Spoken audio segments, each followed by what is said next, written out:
라는 이유는 그만큼 무수욕을 잡을 수 있고 그 사람이 맛에 대한 걸 안다는 것이에요. 그렇기 때문에 분쇄도의 조절은 기본이어야 된다고 생각합니다.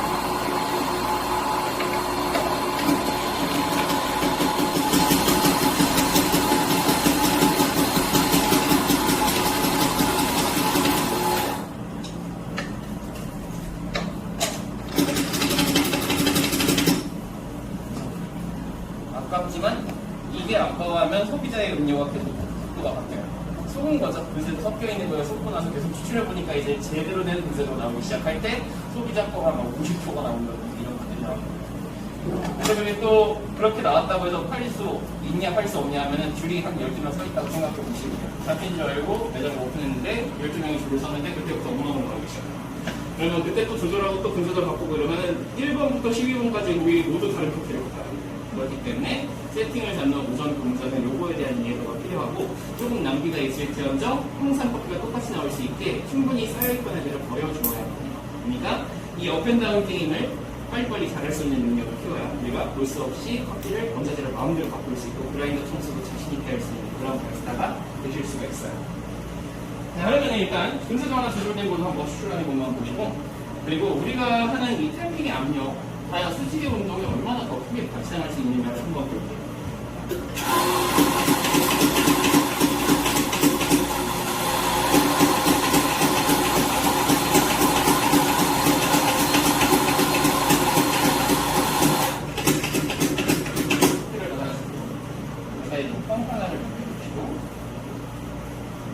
빈 공간을 다 채울 때까지는 위에 있는 커피 다 깎아내지 마시고 옆으로 밀면서 빈 공간 채워주시고요. 그 다음에 탬핑.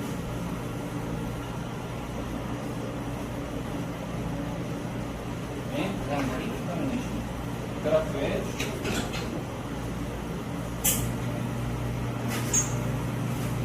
아까 전 추출보다는 똑같이 그렇게 느려지진 않죠. 많이 느려지진 않는 거고요. 확실히 그러면 분쇄도가 더 가늘어져야 될 필요성이 있습니다. 근데 만약에 여기서 하나만 더 보여드릴게요.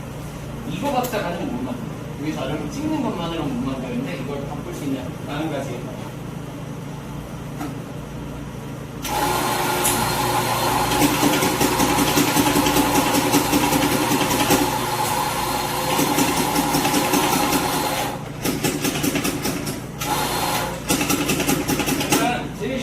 그냥 커피를 많이 묻어 담는 그런 문제는 없고 그렇게 하는 방법도 있지만 맛은 달라져요. 왜냐하면 커피를 많이 담은 것 대비 수출하는 양은 너무 기술 수율이 엄청 떨어지는 커피가 나고 시큼하고 떫은 맛이 나요. 그렇기 때문에 가급적이면은 바스켓이 필요로 하는 양에서 만약에 더 담더라도 플러스 마이너스 1g 정도의 차이밖에 학업이 되지 않아요. 차라리 난 여기 18g 바스켓에서도 24g 뽑고 싶어 한다면요 바스켓을 바꿔야 돼요. 그거에 맞게. 왜냐면 위에 공간이 만약에 남는다면 그만큼 헤드 스페이스의 참치 공간이 부족해지고 커피가 이상한 모양으로 이렇게 깨지기 시작해요. 필요 이상으로 커피를 받는 꼴이 되니까. 자, 그럼 탬핑의 성을 바꿔볼게요. 자, 탬핑을 한번 돌려봐요.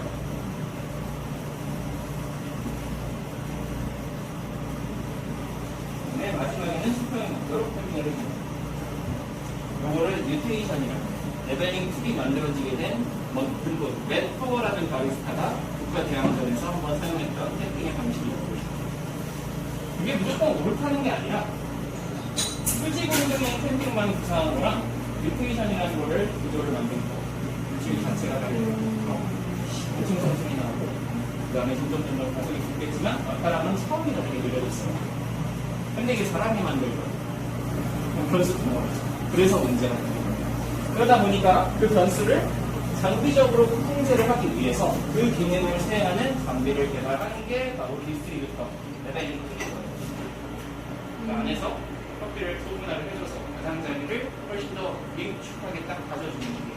그래서 얇게 쓰면은 커피를 레벨링하는 용도로만 쓸 수 있고 길게 쓰면은 밝은 톤의 커피를 붉은 분쇄도에서 밀도만 단단하게 만들기 위해서 아기 펴져 쓰기인데요. 이 높낮이의 2cm의 대략 커피 30초, 40초가 차이납니다.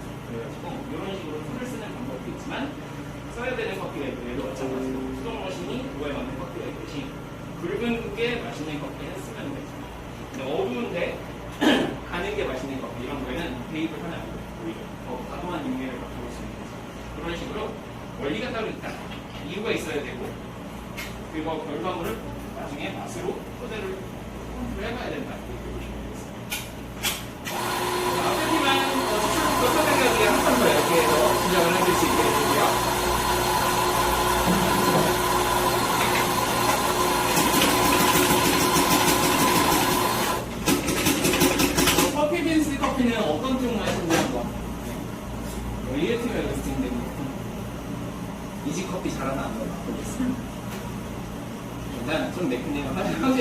내성을 없앨 수 있는 요소가 없어요. 지금 시나몬 스틱이 목인 것 같아요.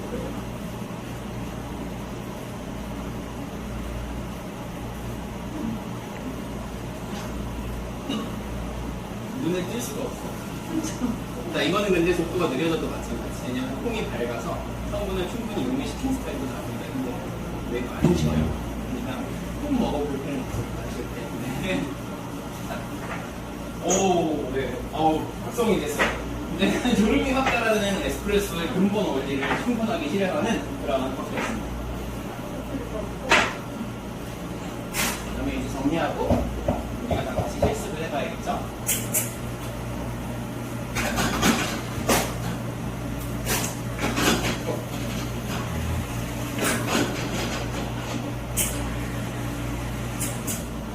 그리고 물기도 다 빼주고 다음 사람이 하나 있고 그래도 건조하고 시작해야 돼요. 그 다음에 본인이 쓴 잔들은 버리고 물러봅니다. 세대를 해서 다시 말려서 위에다 올리기. 이런 식으로. 그래서 팀원들이 다 한 번씩 추출을 하면 다음 머신으로 넘어갈 준비를 하고 다음 머신에서 또 한 번 해보고 이런 식으로 진행하고 있습니다.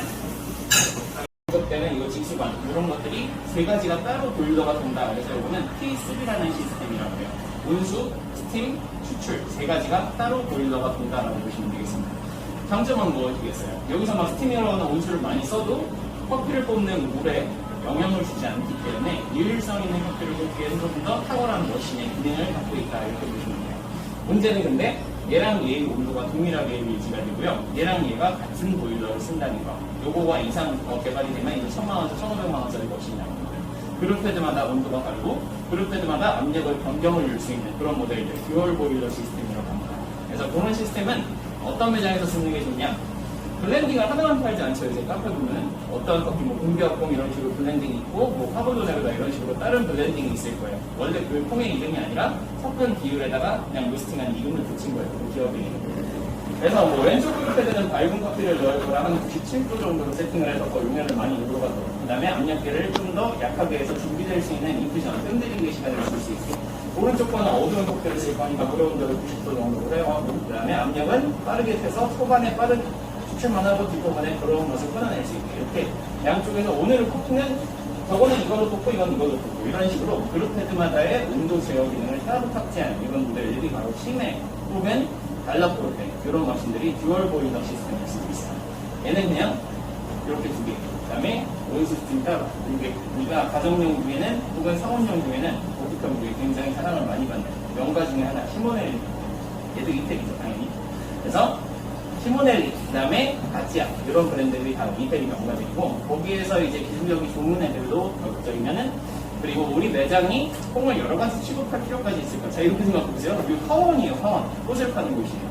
근데 커피도 그냥 같이 파는 거예요. 근데 콩을 막 블렌딩을 여러 가지 하면서 그걸 할 수 있을까? 그걸 할 필요가 있을까? 이렇게 생각한다면 굳이 독립형 보호는 필요 없죠. 이런 식으로 접근을 하시면 돼요. 내가 여러 가지 콩, 커피를 전문적으로 팔겠어. 그러면 당연히 듀얼 보일러가 필요한 거예요. 여러 가지 콩을 소비자들의 기호에 맞게 여러 가지로 바꿔서 추출을 한다.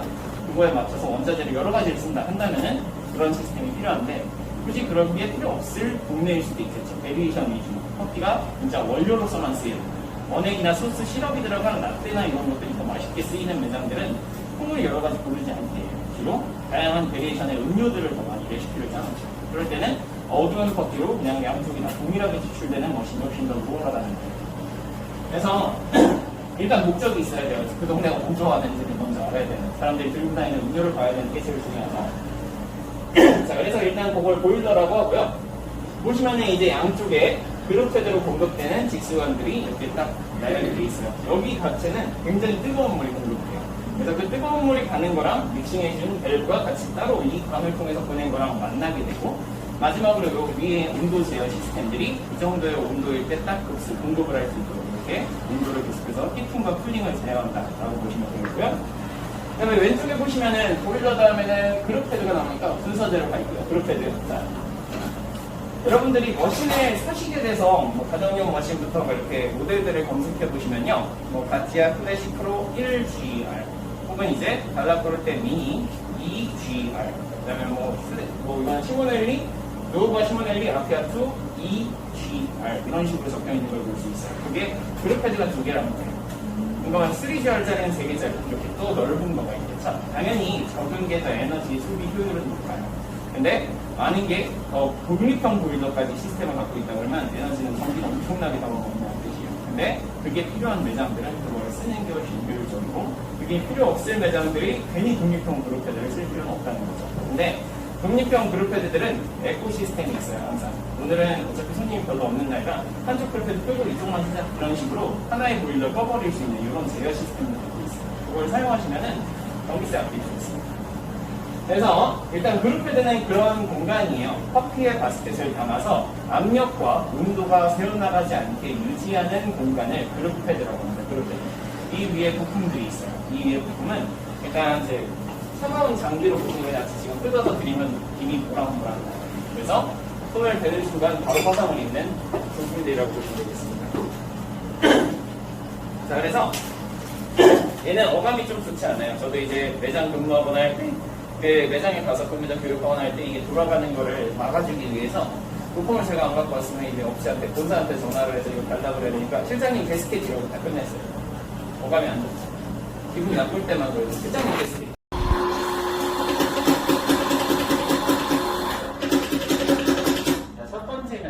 눈으로 보기에 커피가 좀 많이 뭉쳐나요. 일단 첫 번째, 달려나오는 시간이 좀 길어요. 한 잔 봤는데 좀 오래 걸릴 것 같아요. 이런 현상은 칼날이 가깝다는 뜻입니다. 근데 이런 제일 정확한 데이터 추출해 보셔요. 추출을 해봤을 때 몇 초 정도 나오냐가 제일 정확한 데이터예요. 그래도 모르니까 한번 이거 손으로도 만져보시고 옆으로 돌리셔서 지금의 분석은 얇은 건가 굵은 건가 한번 촉감적인 것도 세 번째 힌트가 돼요. 그래서 일단 커피를 뽑을 때는 사람의 감각을 최대한 발현을 시킨다면 세 가지의 힌트가 주어져요. 첫 번째, 그라인딩 되어서 가루가 떨어지는 시간. 오래 걸릴수록 얇다는 뜻이고, 술술 막 뱉어낸다면 원두가 그대로 떨어진다는 뜻이죠. 그럴수록 두껍게 달리고 있다는 뜻이에요. 그런가 하면은 두 번째, 촉감이 있죠. 손으로 만져보는 촉감. 이것도 어디까지나 접근을 쉽게 하는 방법 중에 한 가지일 뿐이에요. 이거는 결과적으로 데이터는 수술해봤을 때가 더 정확하고요.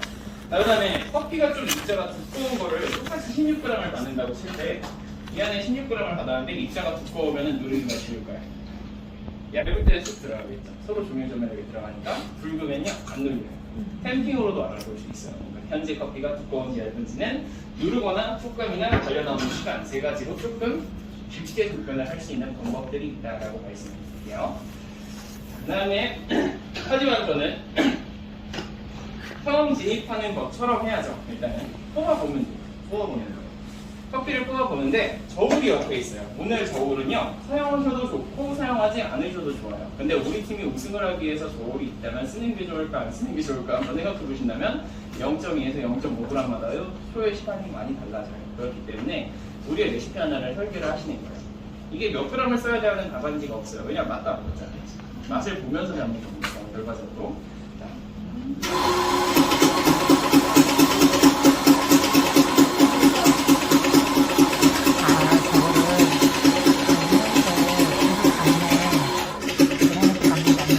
일단 매뉴얼 도식부터 시작합니다. 왜? 바스켓은 항상 해당 용접만을 사용하는 게 효율이 좋기 때문에. 그래서 밀어내기만 해서 바스켓 꽉 채울 양으로 먼저 몇 g이 나오나 한번 탐색해 볼게요. 어저께 이렇게 저희는 추출했죠? 근데 그때 무게가 몇이었냐 하는 걸 보자는 거죠. 그러니까 지금 16.3g이 나왔어요. 그러니까 16g 플러스 마이너스 1g 정도. 16g 바스켓인데 그 바구니가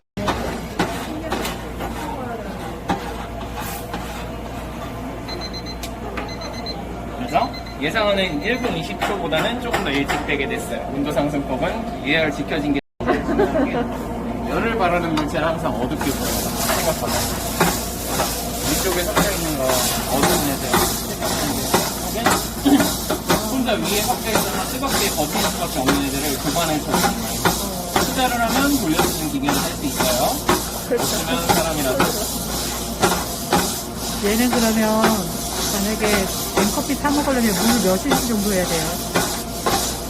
물이 자, 우리가 지금 브레인웨이브 보시면 커피 몇 g당 몇 g이면 몇 g니까 주로 밝은 쪽의 커피는 1대 16 내지 17g 정도 물을 줘요.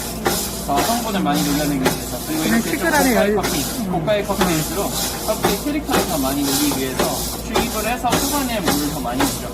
대신에 어둡게 보이는 커피일수록 성분을 많이 뽑아낼 수는 있지만 내부에 갖고 있는 성분은 별로 없고 용해는 잘 되죠. 그렇기 때문에 물을 적게 줘서 다수로 희석하는 방법이 있어요. 대신에 물을 적게 주니까 크림을 천천히 물질이 천천히 그런 식으로 두꺼운 분쇄도로 물을 천천히 밝을수록 얇은 분쇄도로 향기와 함께 그대로 커피 원자재를 느끼게 해요. 푸어버 이런 식으로. 얘는 근데 그 밸런스 포인트 어떤 레시피든지 사용하셔도 됩니다.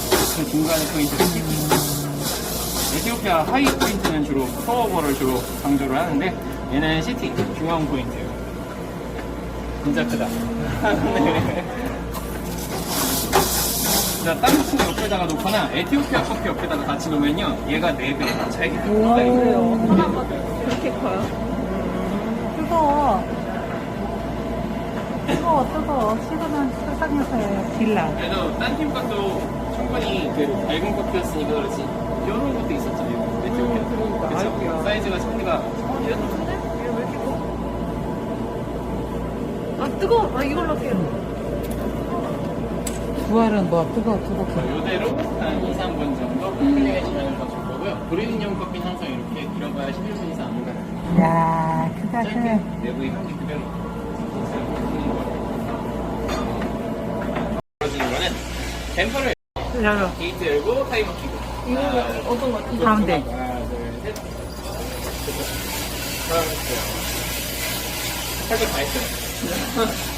너무 콕 뺏는 것만 하면 돼, 원래. 근데 그때 이 상태가 어떤지를 우리가 느끼해보자.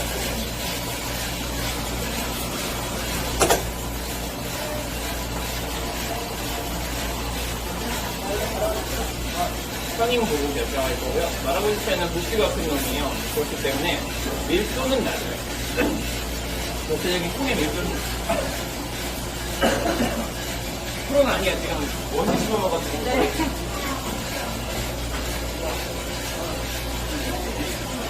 온도 떨어지는 거 선입견 담아야 돼. 보고 나서 그래서 수분 함량이 그렇게 많은 녀석이 아니라서 별로 안 떨어져요. 그래서 내추럴 커피이기 때문에 초반부터 저는 열을 비축할 생각이에요. 왜냐면 애들이 머시드 커피일수록 폼이 탄탄하다고 생각하죠. 그리고 내추럴일수록 물러요. 열매째로 만드니까 되게 물러요. 그렇기 때문에 화력에 의한 데미지를 잘 견뎌내지 못해요. 그래서 화력을 나중에 가열을 더 해야 되는 그런 탈바이들은 좋지 못할 수 있어요. 데미지를 많이 주기 때문에. 그래서 가될수록 가될수록 에어를 안에다 체류하게 할 수 있어요. 그 에너지를 지켜놔야 발변화를 만들 수 있는데 일단 열풍의 열이란 거, 바람의 열이란 건요 통의 내부를 투과해서 지나가요. 근데 바깥쪽죠. 화력의 열이란 거는 겉면만 그냥 캐러멜라이징인지 오늘 열줄 몰라도 통의 내부를 필요 이상으로 볶아버릴 수 있다는 거예요. 열풍이라는 거는 얘를 열면 열수록 무게가 너무 많이 이길 수 있어요. 그리고 얘를 많이 풀면 풀수록 겉에가 탈 수 있어요. 두 가지의 장단점이 들어가고 있고 이걸 미리 닫는 이유는 열통을 미리 안 쓰겠다는 거예요. 조개가 좀 촉촉하게 남은 상태로 끝까지 커피 균일하게 볶일 수 있게 처음에 좀 닫아줘서 밀도에 따라서 혹은 통의 부피에 따라서 그런 식으로 계획을 빚는다 이렇게 보시면 돼요.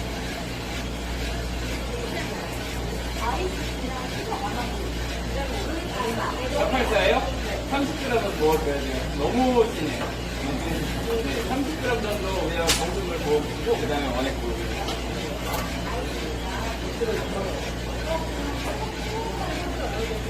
아직까지는 별 변화가 없을 거예요. 네. 거대에서 막 잘 안 나와, 샘플러가. 그래서 우리도 시티 포인트로 잡으신 거 나왔죠? 딱 시티 초입. 그래가지고 커피 콩부터 느낄 수 있으면서도 충분히 밸런스 됩니다. 그래서 예상하는 배출 온도는 206부터 210 사이 정도로 배출을 할 생각이에요. 그렇게 됐으면 좋겠고.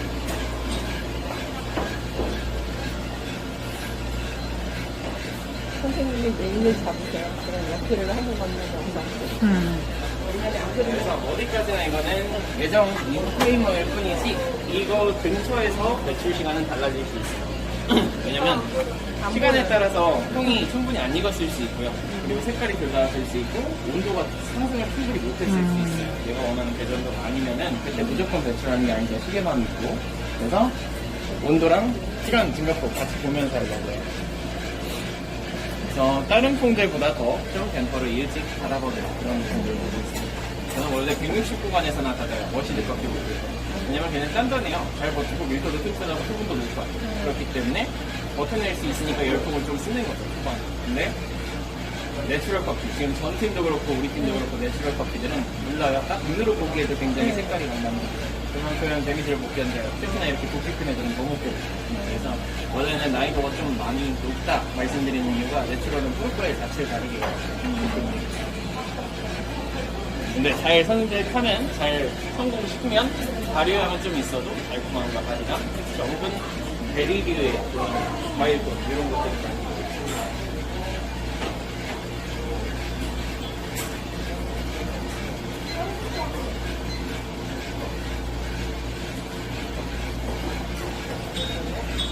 그래서 이제 옐로 포인트 같은 향 한번 느껴볼게요.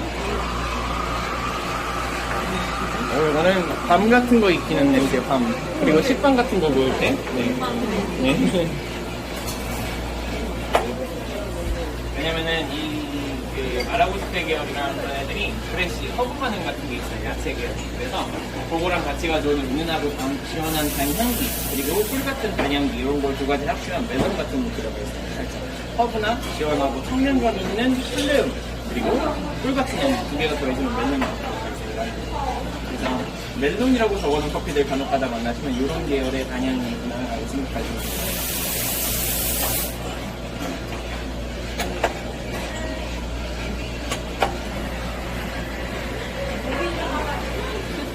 카메라 무빙이 너무 웃겨.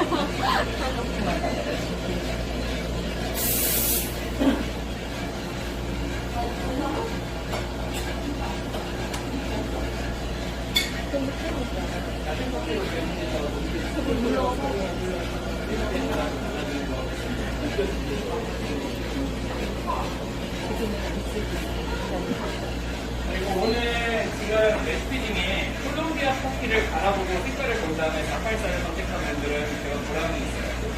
이렇게 선택을 하겠습니다. 왜냐면 어두운 톤의 커피일수록 좋은 커피가 밝은 톤일수록 물이 많이 드는 레시피를 선택하는 거예요. 그러니까 온두라스 커피는 통으로 레시피로 구조를 얇게 하는 게 오늘의 정답일 수 있고요. 물론 정답은 없는 게 그 다음에 어두운 커피인 콜롬비아는 484, 물을 조금 부어서 희석을 하는 아이스를 만드는 이런 레시피를 좀 더 묽은 형태로 쓰는 걸 추천합니다.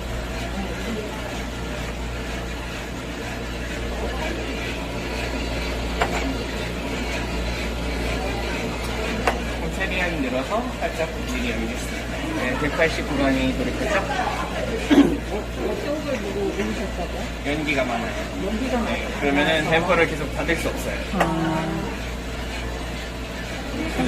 부정적인 요소가 생깁니다. 이게 그러면 결론은 생수 안에 내부 수분 조절하는 거라고도 아니요, 그건 아니에요. 아니에요? 전혀 아니에요. 그거는 포기하는 거고, 얘가 공급할 열량을 열수록 얘의 열량을 쓰는 거고요. 얘를 화력을 가열할수록 제의 열량을 쓰는 거예요. 근데 공기열은 내부를 통과한다 하는 거예요. 지금은 그러니까 내부를 통과하지 가급적 못하게 합니다. 직화의 계열로 많이 스타일로 먹고 있다는 거예요.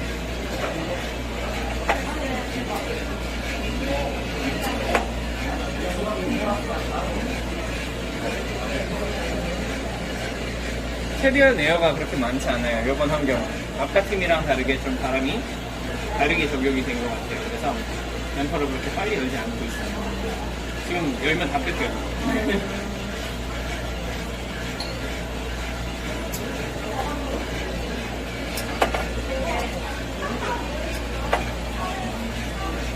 빼냈을 때 그렇게 아직 이쁜 모양새로 균일한 그런 커피는 아니에요. 지금은 항상 좀 실망일 수 있지만 그래도 갈아서 커피를 맛볼 때는 달라요. 아, 네.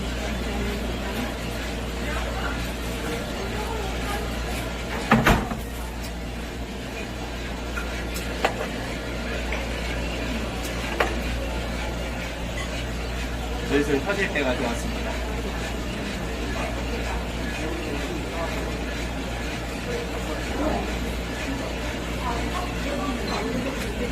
하나 터졌다, 하나 터졌다. 노래는 다 같이, 내추럴은 또 다 같이 터지지도 않아요. 그리고 열풍을 많이 쓴 로스팅 방식이었어야 다 같이 터져요. 내부가 발현이 똑같이 되고 균일한 로스팅을 위해서는 열풍을 많이 쓰는 게 좋아요. 근데 맛이나 향기를 잡는 로스팅을 위해서는 조금 더 낮은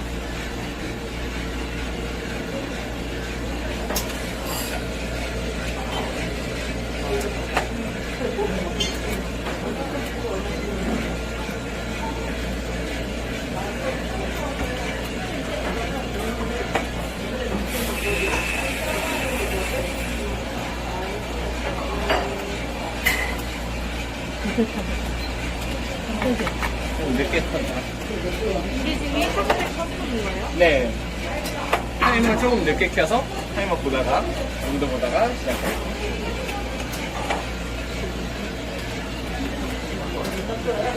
흰 순간부터 다 같이 노래하죠.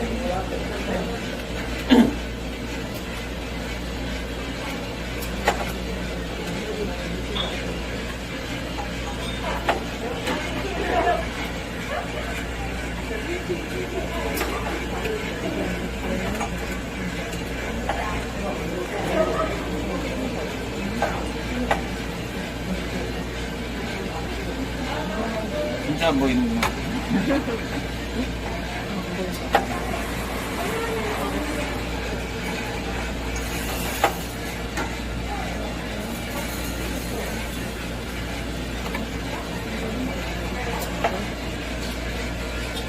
네, 주름 빠지기 시작했고. 뭐가 빠져?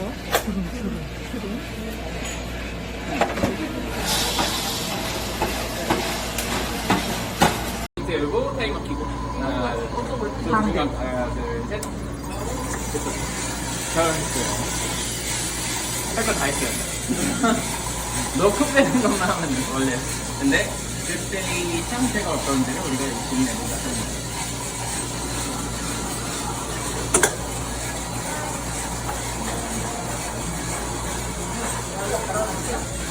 선이용 보고 결정할 거고요. 할아버지 펜은 부피가 큰 용이에요. 그렇기 때문에 밀도는 낮아요. 전체적인 콩의 밀도는 프로는 아니야. 지금 원두시 넣어가지고. 네.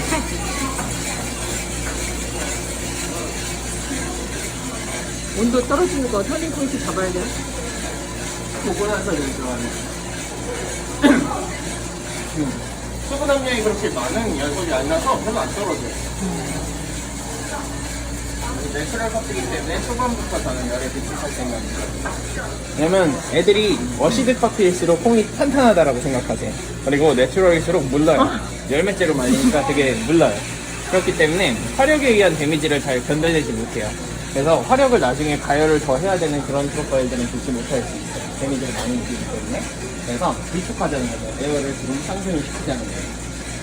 저거를 막아주는 거랑 열어주는 거는 댐퍼를 열면 열수록 에어가 떨어져요. 왜냐면 뺏기니까 순환을 통해서 닫으면 닫을수록 에어를 안에다 체류하게 할 수 있어요.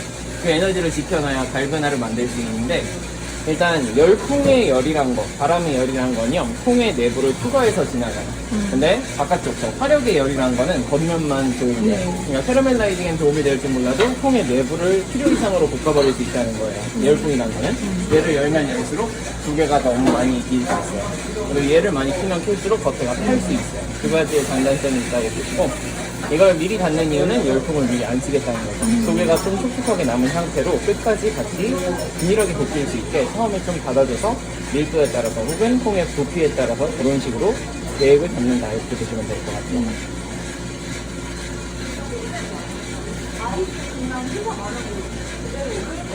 사팔사예요? 30g은 부어줘야 돼요. 너무 진해요. 30g 정도 위한 정수를 부어주시고 그 다음에 원액 부어주세요.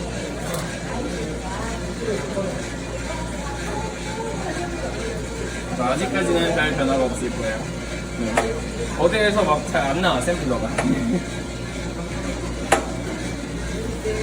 그래서 우리도 시티 포인트로 잡으신 거 나왔죠. 딱 시티 초입. 그래가지고 커피 캐릭터 느낄 수 있으면서도 충분히 밸런스 좋고. 그래서 예상하는 배출 온도는 206부터 210 사이 정도로 배출을 할 생각이에요. 그렇게 됐으면 좋겠고. 206부터 210.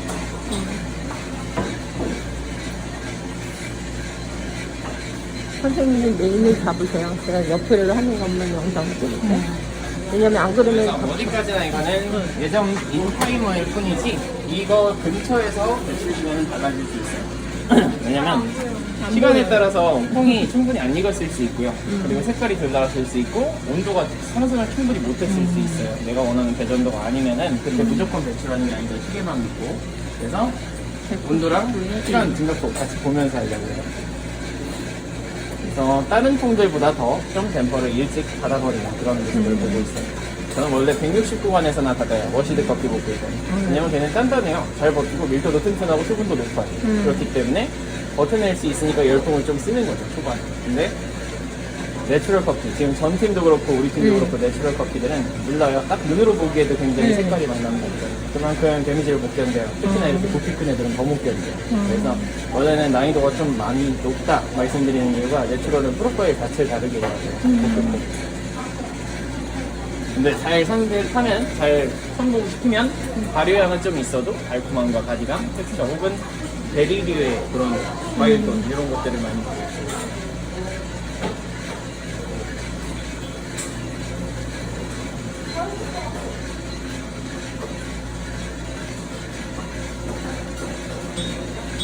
그래서 이제 옐로 폴리타스인 향 한번 느껴볼게요. 옐로 콘치. 이거는 밤 같은 거 익히는 이제 밤. 그리고 식빵 같은 거 보일 때. 한밤 네. 152도에서 옐로우. 왜냐면은 이 약간 그 공감 마라고스페 계열이랑 그런 애들이 드레시 허브 반응 같은 게 있어요. 야채 계열. 그래서 그거랑 같이 가져오는 은은하고 시원한 단향기 그리고 꿀 같은 단향기 이런 걸 두 가지를 합치면 멜론 같은 노트가 있어요. 살짝 허브나 시원하고 청량감 있는 플레음 그리고 꿀 같은 향기 두 개가 더해지면 멜론 노트가 발생을 합니다. 그래서 멜론이라고 적어놓은 커피들 간혹가다 만나시면 이런 계열의 단향이구나라고 생각하시면 돼요. 멜론 계열에서 28도에서 체크.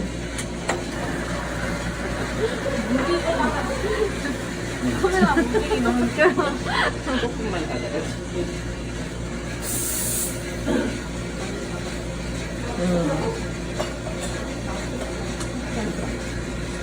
콩이 크니까 수분 물러서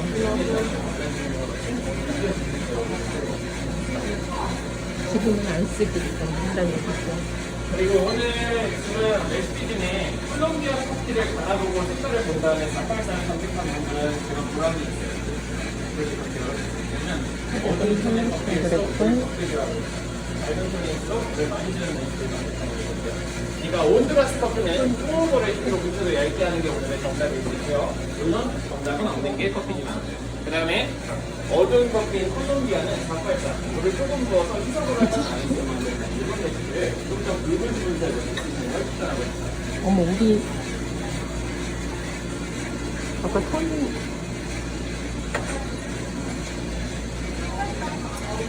세례를 내려서 살짝 문이 열겠습니다. 189만이 그렇죠?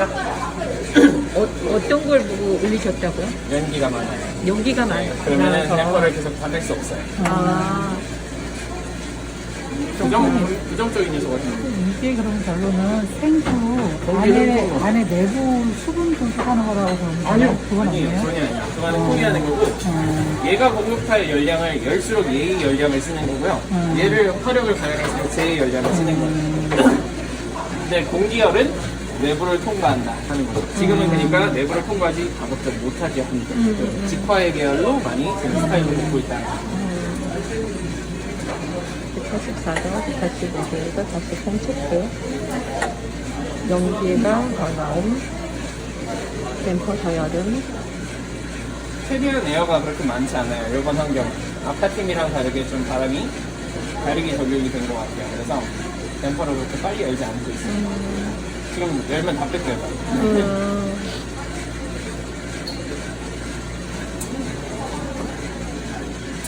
체크 180도.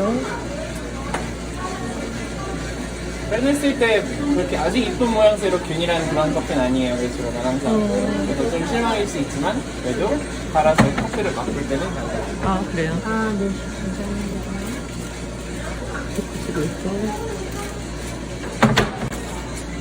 192도 댐퍼 수동자인데. 홍연체 체크. 외수 퍼질 때가 좋았습니다. 193도 좀 이쪽도 기다리고 있습니다. 하나. 노래는 다 같이. 하나 더 줘. 내추럴은 또 다 같이 퍼지지도 않아요. 아, 그래요? 그리고 열풍을 많이 쓴 로스팅 방식이었어야 다 같이 퍼져요. 내부가 발현이 똑같이 돼요. 균일한 로스팅을 위해선 열풍을 많이 쓰는 거예요. 근데 맛이나 향기를 담는 로스팅을 위해선 조금 더 다른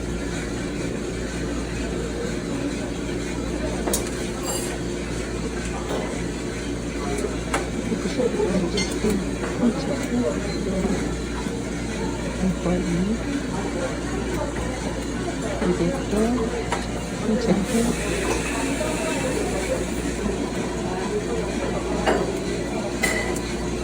이거 타겠다. 이게 지금 이 샷트랙 커지고 있는 거예요? 네.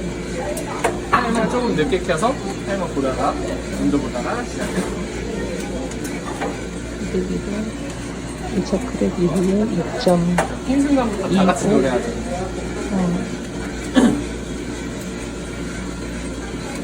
다 같이 노래한다고 얘기한 거 204 정도.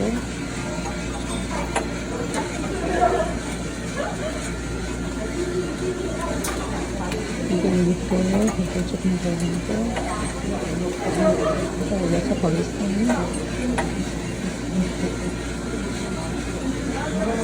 진짜 안 보이는구나. 안 보인다.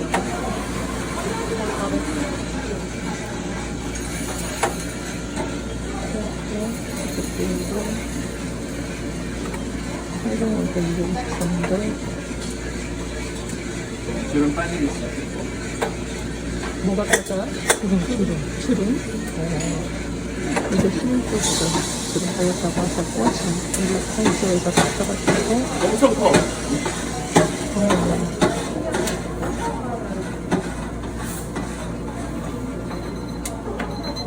그래서 예상하는 1분 20초보다는 조금 더 일찍 빼게 됐어요. 온도 상승폭은 예열 지켜진 게 잘 지켜져서 흥은 이런 말이 예쁘게 입었다. 네, 진짜 되게 스페이스 예쁘다. 크죠? 네. 그래서 막 던지고 장난치고 그래요. 그래서 이렇게 막 바퀴 원래, 이건 아니에요. 찍으세요. 엄청 크다, 와. 번데기 같기도 하고. 징그러워. 그래서 초반이 제일 중요한 게 열을 발하는 물체는 항상 어둡게 보여요. 생각보다. 위쪽에 섞여 있는 거 어두운 애들, 새까만 애들, 혹은 혼자 위에 섞여 있어서 뜨겁게 버틸 수밖에 없는 애들을 교반을 터지는 거예요. 투자를 하면 돌려주는 기계를 할 수 있어요. 없으면 사람이라도. 예를 들면 만약에 커피 타 먹으려면 물을 몇 cc 정도 해야 돼요? 물이요? 어떤 거? 우리가 지금 브루잉 레이시오 말씀하신 거예요? 커피 몇 그램당 몇 그램의 물을 줘야 될까? 주로 밝은 톤의 커피는 1대 16 내지 17비율까지도 물을 줘요. 더 성분을 많이 녹여내기 위해서. 그리고 이렇게 좀 고가의 커피일수록 커피의 캐릭터를 더 많이 녹이기 위해서 주입을 해서 뽑아낼 물을 더 많이 주죠. 근데 어둡게 보이는 커피일수록 성분을 많이 뽑아낼 수는 있지만 내부에 갖고 있는 성분은 별로 없어요. 용해는 잘 되지만. 그렇기 때문에 물을 적게 줘서 가수로 희석하는 방식들을 선택을 하죠. 대신에 물을 적게 주니까 스윙을 천천히, 물줄기 천천히 줘야겠다. 이런 식으로 두꺼운 물태도로 물을 천천히 밝을수록 얇은 물태도로 향기와 함께 그대로 커피 원자재를 느끼기 위해서 포오버 이런 식으로 내는 게 되고 밸런스 포인트 어떤 레시피들을 사용하는지 그 중간에 포인트가 시티 에티오피아 하이 포인트는 주로 포오버를 주로 강조를 하는데 얘는 시티 중앙 포인트 진짜 크다 네. 땅콩 옆에다가 놓거나 에티오피아 커피 옆에다가 같이 놓으면요 얘가 4배예요 차이가. 그래요? 그렇게 커요? 뜨거워. 식으면 세상에서의 딜라. 그래도 딴 팀 것도 충분히 그 맑은 커피였으니까 그렇지 이런 것도 있었잖아요 에티오피아. 그러니까. 그쵸? 아이고야. 사이즈가 차이가 얘도 큰데? 얘 왜 이렇게 커? 뜨거워. 이걸로 할게요. 부활은 뭐 뜨거워. 이대로 한 2, 3분 정도 쿨링의 시간을 더 줄 거고요. 브루잉용 커피는 항상 이렇게 길어봐야 11분 이상 안 가요. 네, 짧게 내부의 향기 그대로 깊은 채로 땡. 앞으로 2, 3분을 더 한다고 합니다.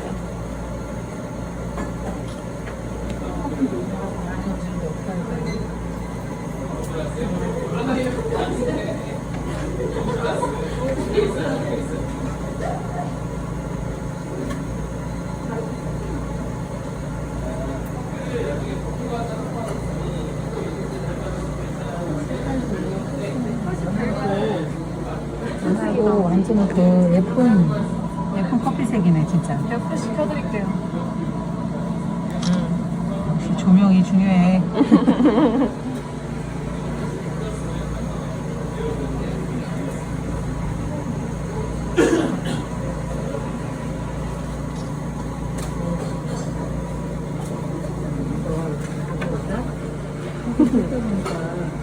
콜롬비아도 마라고치페라 이렇게 하기도 하지만 원래는 멕시코, 엘살바도르 이런 국가들이 파카스랑 교배한 파카마라 혹은 마라고치페 이런 걸 많이 재배해요. 그래서 엘살바도르가 되게 좋아했었어요. 거기는 진짜로 콩이 좋을 땐 망고 냄새가 나요. 네, 그래가지고 진짜 맛있는 향이 있었는데 이번 연도엔 엘살을 맛있는 걸 한 번도 못 만났어요. 거기 병충해 때문에 거기 전멸했어요. 선생님은 어떻게 공부를 하실 때 이거는 타고나시는 건가요? 냄새나 이런 거? 아니요. 이거는 로스팅도 로스팅 교육이 따로 있고 로스팅 볶으면서 중간에 나는 향기 그리고 결점도만 볶았을 때 나는 향기 이런 식으로 접근을 하시면 좀 더 쉬운데 어쩔 수 없이 이런 고버전 모델은 좀 감각 평가가 필요해요. 감각적으로 접근할 수밖에 없고 데이터를 산출을 안 해주는 거예요. 그래서 근데 제가 교육받는 교육장에서 클라우드가 이미 시스템이 있었어요. 7년 전에 이미 그걸 그래프로 해주는 저는 이제 여기 말고는 버컵 미디어 센터라고 있어요. 그래서 버컵 미디어 센터 1년에 한 2번 정도 세미나를 개최해요. 그래서 일반 소비자들도 한번 가서 커피에 대한 교육을 받아보고 그런 기회가 오고요. 따로 이제 수강이나 이런 걸 신청할 수도 있는데 거기는 근데 강사가 맨날 바뀌어요. 그러니까 국가대표급 강사들을 이렇게 돌리면서 이렇게 국가에서도 지원비 주고 운영하는 데라 가지고 진짜 유명한 분들한테도 이야기를 들어볼 수 있고 그런 기회도 많아요. 잘 안 열어요. 아니, 너무 강의가 좋아서. 아니 이제 차갑죠? 오케이 아주 시원해 이제. 네 다시 왔어요. 콧구멍에도 맡아.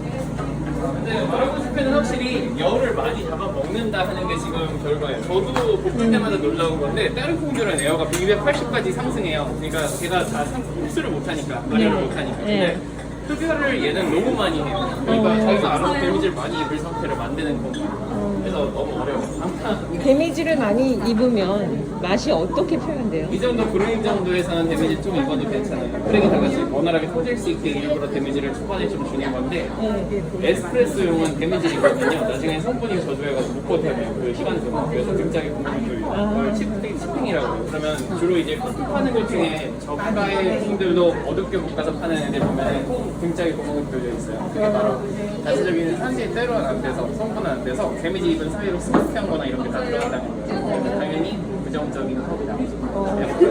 그래서 그걸 버틸 수 있는 콩일수록 더 좋아요. 근데 얘는 데미지를 입을 조건이 너무 잘 돼 있어서 어둡게 못 가요.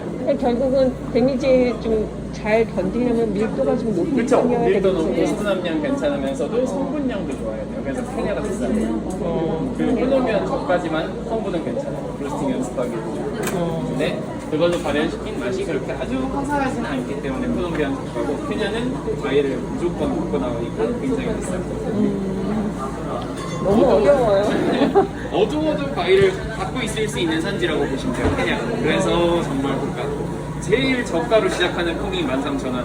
거기서 좀 괜찮다는 커피는 13,000원? 13,000원. 13,000원. 제일 저가인 커피가 케냐는. 왜냐면 다른 애들은 막 5,000원, 6,000원짜리도 막 존재하니까. 그 정도 차이가 나요. 시작 자체가 달라요. 그리고 고가 커피는 말도 안 되는 가격대로 나오고. 그렇구나. 여기도 다 똑같네요. 자, 루틴. 여기 한번 해보고.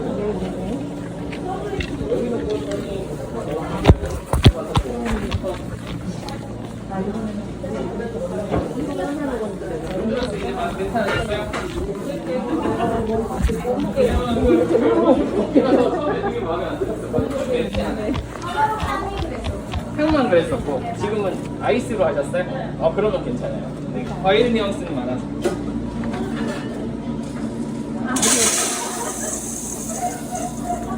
산출 무게는 쉽게 정확해요. 850 그렇죠?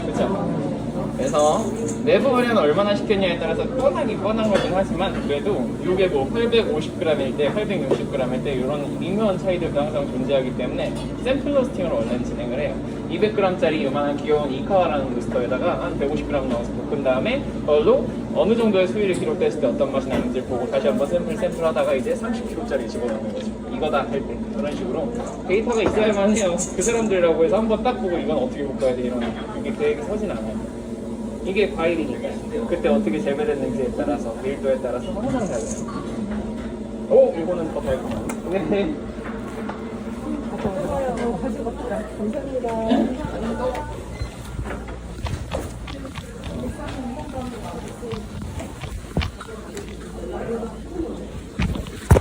진짜 커. 와. 그래서 우리 안 뜯어보신 분은 직접 한번 뜯어서 해보세요라고 말씀드린 이유가 오늘 이렇게 4가지의 평가를 진행하기 때문에라고 보시면 되겠습니다. 어떻게 하는지 아시겠죠?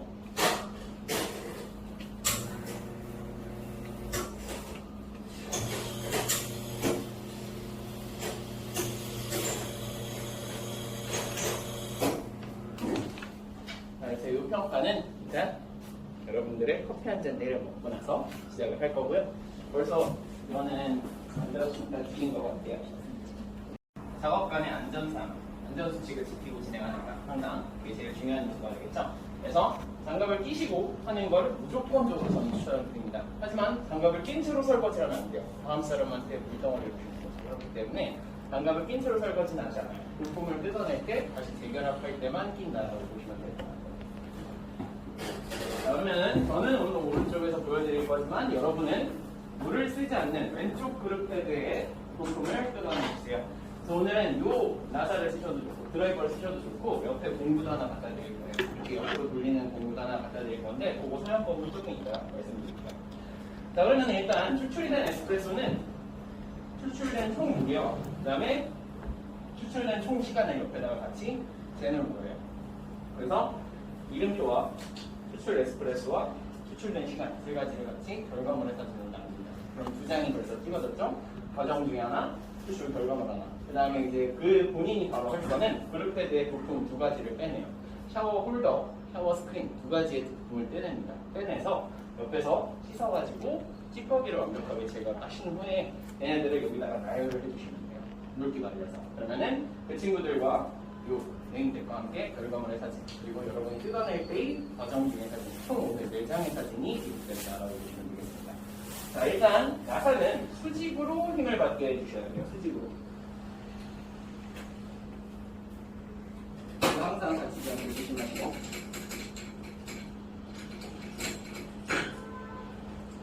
그래서 이렇게 가져간 다음에 항상 볼트는 따로 빼놓으세요. 이거 잃어버리시면 안 되니까 볼트는 따로 빼내시고 장갑도 뺀 채로 세척을 해야겠죠. 자, 세척을 할 때 오늘 일부러 여기다 쇠수세미도 제가 갖다 놓을 거예요. 쇠수세미. 어떤 수세미를 쓰는지가 중요하죠. 자, 일단 이 샤워 스크린이라는 놈은요 마모가 심하게 돼요. 쇠수세미로 빡빡빡 문대는 게 아닙니다. 그냥 위에 있는 커피 찌꺼기만 흐르는 물에 제거해 준다라고 보시면 됩니다. 제재를 쓸 필요가 없어요.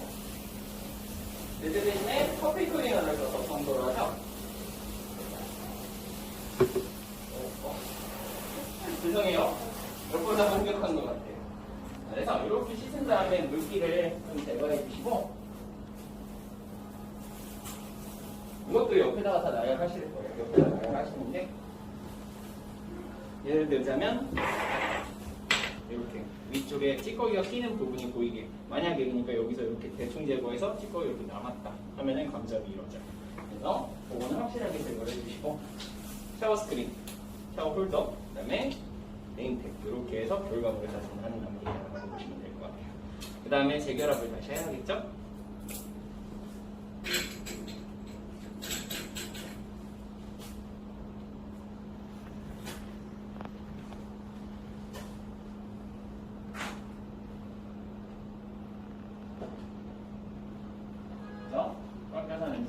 노출의 증사가 정상적으로 이루어지는 식으로 마지막 색 이렇게 하시면은 부품 분해 및 결합까지는 이해를 할 수 있지만 당연히 이 다음에 점수는 블라인드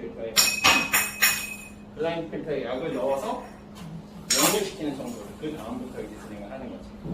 그러니까 또 가려지겠죠. 더 만들려면 또 내려야 돼. 그럼 또 만들어지겠고 내리면 또 만들어지겠고 그걸 지속적으로 하는 거예요. 초반에 차가울 때 끝내야 돼. 그런 다음에 거품이 다 되면 살짝 담궈서 교반으로 이 거품이 녹을 수 있는 시간을 주는 거예요. 그 다음에 온도가 되면 끄는 건데 자, 온도가 됐을 때 끌 때 잘못 나올 수 있는 상황들은 담근 다음에 이제 기다리면서 회전만 하다 꺼야지 하면서 기다리다가 자, 양손으로 잡고 있다가 오른손이 끌어가면 왼손이 내려가. 이때 뭐 뻑 소리가 또 났다. 그러면은 그건 개거품인 채로 끝나는 거예요. 그럼 못 고쳐요. 망한 거. 그러니까 내가 오히려 끌어갈 때는 담그면서 꺼야지 이렇게 생각하세요. 차라리. 끓 때는 담그면서 떠야지 하면은 절대 망할 일이 없죠. 그래서 잘 된 것 같은 거품은 좀 굳었더라도 돌리면 다시 또 촉촉한 느낌으로 돌아가요. 처음에 잘 만들었으면. 근데 거칠게 만들었으면 돌려도 잡을 수 있는 게 한계가 있어요. 그러면 잘 된 것 같으면요, 한번 커피 가루를 조금 머신해서 털어내서 커피 가루 조금만 털어내서 한번 부어봐요. 거품이 있다면은 뭐라도 뜰 테니까 정말 잘 됐을 때만 그 다음에 한번 그림을 표현을 해봐요. 우와. 뭔가라도 막 이렇게 그림을 표현해 볼 수 있으니까. 근데 어차피 물이 섞였기 때문에 금세 풀어져요. 이게 오늘 또 욕심이 나겠지만 이 연습은 별로 쓸모가 없고 우유만 100% 했을 때는 화려한 게 그려져 있어요. 오늘은 높이, 거품의 흰색 두 가지만 욕심 내보세요. 네. 물 섞었으니까 안 아깝잖아요. 바로 버리고 또 연습하고. 근데 미리 꺼내놓으면 안 돼요. 얘가 성운에 가까워지면 꺼내놓은 건 한 팩을 쓰시고 한 팩 놨으면 새거 꺼내시고 이런 식으로. 실패했을 때 우유가 낭비가 되는 확률이 더 높아지죠. 그렇기 때문에 처음에는 우유를 적게 해서 거품 높이부터 먼저 달성을 해보는 거예요. 자, 시장량이랑 비슷하죠? 호이로 제모가 살짝 보이게 이 정도. 내려가요! 소리만 듣고도 아셔. 소리만 듣고도 아셔. 자, 그래서 90도에서 앞으로 한 30도 정도. 이게 너무 나오면 파도가 너무 요동을 쳐요. 내 마음대로 컨트롤하기 힘들어요. 그래서 그렇다고 이렇게 되면 내리고 싶어도 부딪혀서 내릴 수가 없어요. 그렇기 때문에 앞으로 30도 정도. 그 다음에 주댕이를 쓰시면 내가 어느 방향을 쓸 것인지에 따라서 전 방향을 다 쓰는 그게 넓어져요. 폭이. 내 마음대로 막 조절할 수 있죠. 이렇게 하지 마시라는 거예요. 이거는 키가 큰 사람들이 하는 거예요. 내려다 볼 수 있는 각도가 될 때 그것보다는 앞으로 최대한 내 몸을 밀접시켜서 위에서 아래로 정확히 보면서 중앙까지 일직선을 만들고 여기서 회전의 각도를 만들어줘요. 이쪽으로 돌릴까? 이쪽으로 돌릴까? 뒷면에 롤링을 줄까? 우측부에 롤링을 줄까? 이런 식으로. 그리고 편한 건 기댄 채로 쓸 수 있는 앞쪽 각도가 훨씬 편합니다. 그 다음에 두 번째, 오늘의 중요한 점, 공기주입. 거품을 만드는 건 누구든 끓고 난 다음에도 내리면 만들긴 만들 수 있어요. 하지만 문제는 뭐냐? 뜨거울 때 만들면 그게 교반을 통해서 누를 수가 없어요. 고운 거품을 만들려면 초반에 거품 주입을 끝내야 돼요. 차가운 시점에. 키자마자 거품을 만들려면 얘가 노출이 될 때 그때 거품이 주입되는 것이니 조금만 가리고 살짝 내려가지고 바로 만들 수 있게 준비를 하는 게 좋겠죠. 깊숙이 담고 하지 마시고 조금만 가리고 키자마자 아래로 조금씩 이동해봐요. 조금만 이동해도 소리 나죠? 내린다는 게 결코 큰 이동으로 한 번에 확 내리는 게 아니에요. 계속 만들어지다가 이 정도면 되겠다 할 때 살짝 담궈요. 소리가 칙칙 하면서 만들어지다가 조용해졌죠? 회전의 각도는 그대로 유지한 채로 온도만 재다가 온도 됐다 하면은 손만 가서 끄는 거예요. 그 다음에 닦아내고 하지 마. 그 다음에 완성된 피처 샘플에다 갖다 대봅니다. 그러면 높이가 거의 일치하죠. 그러니까 시작 지점부터 완성 피처까지 오늘 거품을 높이를 만드는 연습을 합니다. 만약에 이것보다 부족해요. 그럼 높이는 고기 안 써. 그래서 가용 먼저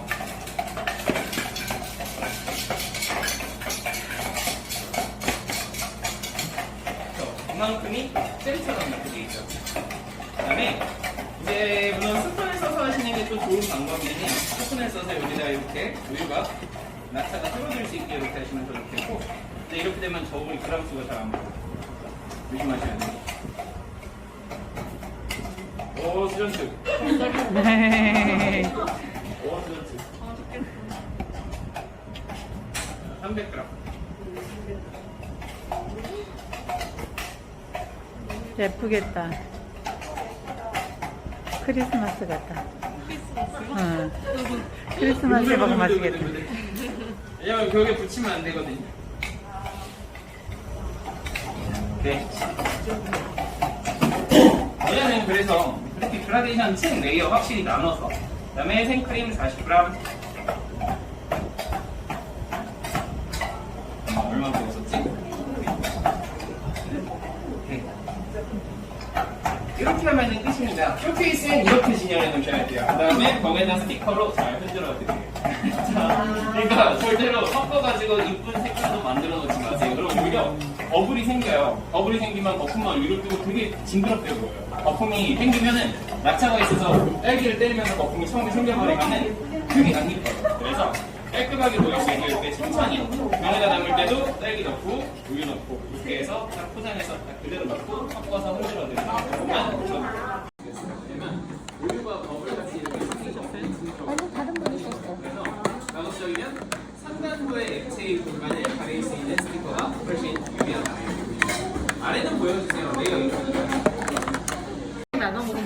개구리 버블티 한꺼번에 담가놔야 되기 때문에 비엔나 전문 매장을 내가 운영하겠다 한다면요 핸드블렌더 갖다 안 돼요. 그래서 아침에 먼저 만들어놓고 냉장 보관해서 그날과 다음 날까지만 쓰고 바로 폐기입니다. 항상 꼭 그거를 지켜야 되고 우리가 잘 팔려야지 재고 순환을 할 수 있는 게 바로 프리온 재질이었어요. 이 제품 중에 식물성만 100%로 쓴다면 상당히 오래 버틸 수 있을 거예요. 하지만 그러면 비엔나 전문점이라는 이름을 내걸기가 조금 아쉬운 굉장히 좀 느끼한 생크림이 나오게 됩니다. 그래서 동물성으로 그때그때 재고 순환시키면서 쓰는 게 바로 아인슈페너 혹은 비엔나 전문점 이런 것들은 안에 있는 시럽이나 코팅 이런 것들을 향을 정말 다채롭게 다양해요. 바닐라빈을 쓰기도 하고 캐러멜을 쓰기도 하고 헤이즐넛을 쓰기도 하고 굉장히 그 향 자체를 입혀서 크림에다가 더 씌워주죠. 그냥 생크림만 위에 얹어주는 거는 어느 카페나 할 수 있어요. 근데 그게 아니라 이제 뭔가 고유의 향과 커피의 밸런스 이런 것들을 굉장히 많이 고민한 아이템들을 만들고 있죠. 근데 아인슈페너, 비엔나 커피는요 내부의 커피가 농도가 진해야 돼요. 이게 되게 중점이에요. 왜냐면 이 제품 중에 악마인 크림이 들어가기 때문에 대화의 밸런스를 만들기 위해서는 커피의 농도가 좀 진해야 된다는 뜻이죠. 물론 그냥 아이스크림 드세요 그러면 아메리카노에 그냥 휘크림만 써주는 데도 있었어요. 근데 물론 농도가 연하면 크림은 크림대로 느끼하고 커피는 커피대로 맹강이고 아무 서로 밸런스가 안 맞아요. 좀 커피가 진해야 한다. 이걸 꼭 기억하셔서 대략 원래 아메리카노를 만드는 물의 비율 아직 우리 환산 그 공식을 대입해보는 날은 없었지만 우리가 즐기던 핸드드립의 농도가 대략 1.3에서 1.5 정도 사이에 좀 지나더라도 1.5 근처의 커피를 마셔왔다 한다면요. 주로 3 정도 농도까지 롱블랙 스타일로 좀 더 진하게 타시는 게 좋습니다. 그래서 원래 에스프레소 더블샷에 따뜻한 아메리카노는 대략 200ml 정도의 물을 했었고요. 그렇다면 우리는 거기에서 120g 정도 물을 뜨거운 물을 120g 정도로 단축시켜서 좀 더 진한 농도의 커피를 만들고 위에 크림을 얹어주는 그런 스타일로 만들려고 할 거예요.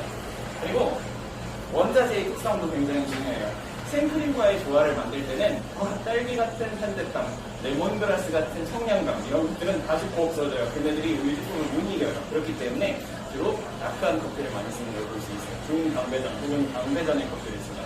그래서 초콜릿과 같은 느낌, 노트들 중에 카카오, 초콜릿, 다크 초콜릿 이런 거 갖고 있는 친구들을 쓰시면 훨씬 더 잘 어우러지는 그런 커피를 만들 수 있을 거예요. 농도만 강하면 되기 때문에 라떼 베이스 가능하고요. 진한 라떼, 플랫 화이트처럼 진한 농도의 라떼 베이스 가능하며 핸드드립도 가능해요. 핸드드립도 강한 농도로 내리면 되죠.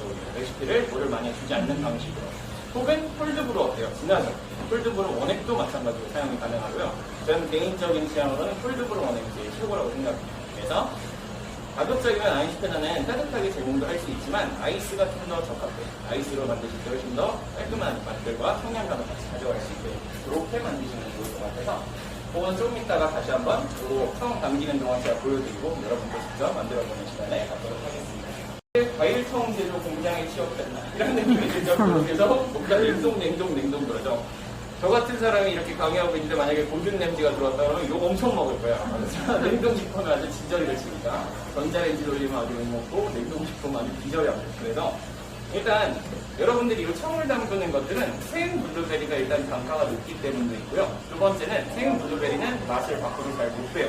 되게 포도처럼 말랑말랑해요. 정말로 각 따낸 생 블루베리는 정말 그대로 씹어 먹는 것 자체가 제일 맛있죠. 근데 문제는 새콤달콤한 건 냉동이 더 새콤달콤해요. 재밌겠죠. 그래서 이런 청어 공정으로 주스를 만들거나 밀크티를 만들 땐 냉동 제품들을 쓰시는 게 오히려 더 설탕과의 조화에 메리트가 있다고 보시면 될 것 같습니다. 안녕.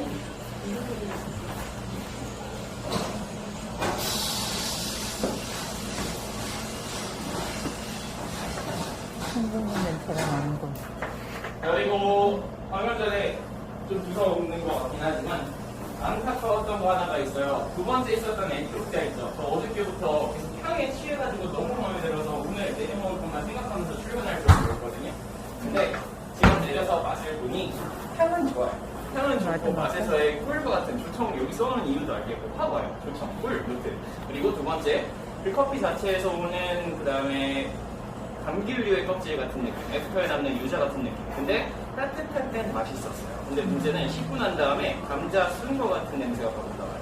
그러니까 식으면 식을수록 언더났다. 이 커피가 내부가 좀 덜 발현됐다 하는 그 디펙트, 결정의 요소가 확 올라와요. 그래가지고 이런 애들도 원래 잘 못 가요.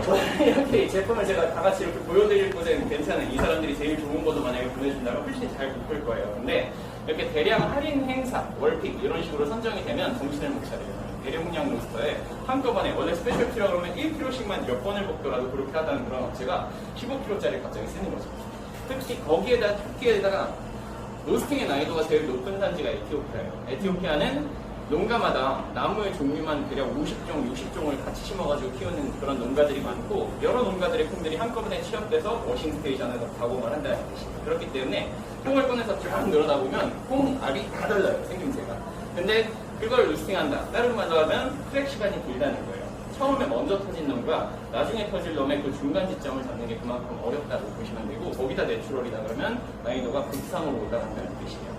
그래서 1차 크랙의 시점을 처음에 터지자마자 키는 그런 방식처럼 지금 로스팅된 퍼프를 우리가 맛보게 된 거예요. 딱 터지자마자 크랙 시작. 그런 다음에 그때부터 뭐 1분 15초 지키고 바로 배출하고 그러면은 당연히 다른 터지지 않은 커피들은 배출할 때까지도 크랙이 안 터진 녀석들이 있을 수 있어요. 그래서 현재 그런 디펙트, 결정 요소가 조금 나오며 원래 있어서는 안 되는 곡물류의 그런 느낌들이 조금 올라오는 아쉬운 그런 느낌이 있었다 하는 게 일단 저의 평이에요. 그래서 고르실 때 그거 피하실 수 있게 결정해서 적어놨어요. 그래서 가급적이면 그거 말고도 여러 가지 한번 만나보시면 좋을 것 같아요. 자, 이 친구도 또 이거는 돌이라고 읽는 거 맞나요? 그래서 네, 여기 제조사의 제품을 하나를 마시는 거. 선키스트 아니죠? 그냥 선샤인이라고 적은 거예요. 뽑았어요. 자, 그래서 냉동 블루베리 100%. 저 같은 경우에는 집에서도 그런 거 롯데마트 같은 데서 되게 많이 사는 게 아침에 플레인 요거트를 저희는 이렇게 밤에 해서 8시간 동안 돌린 다음에 냉장고 숙성시켜서 그걸로 먹거든요. 그래서 마카다미아, 그 다음에 캐슈넛, 그 다음에 크랜베리 이런 것들 올리고 그 다음에 요거트 몇 개 올리고 이렇게 먹으면 딸기 같은 거 부럽지 않게 아침에 되게 맛있어요. 그래서 그걸 많이 쓰는데 이번 블루베리는요 알맹이가 클수록 비싸요. 일단 제일 비쌀수록 알맹이가 점점 커져요. 그리고 알맹이를 큰 걸 쓰시는 게 차라리 이 음료를 제조해서 여러분이 포장해서 판매할 때 나을 수 있어요. 왜냐면 좀 시들러면 무게를 똑같이 맞추면요 너무 알맹이가 많아져요. 그래서 환공포증 있는 분들은 이거 되게 무서워요. 이거 위에서 보면은 개구리알 떠 있는 거 나중에 섞어놓으면 그래가지고 괜히 이 말 해가지고 또 그게 많이 보일 거예요 오늘. 근데 맛에서는 굉장히 산뜻하고 블루베리 같은 그런 감칠맛 이런 것들이 굉장히 강한 음료일 겁니다. 그래서 레시피는 블루베리 150g과 설탕 30, 레몬즙 5g. 황공꽃즙.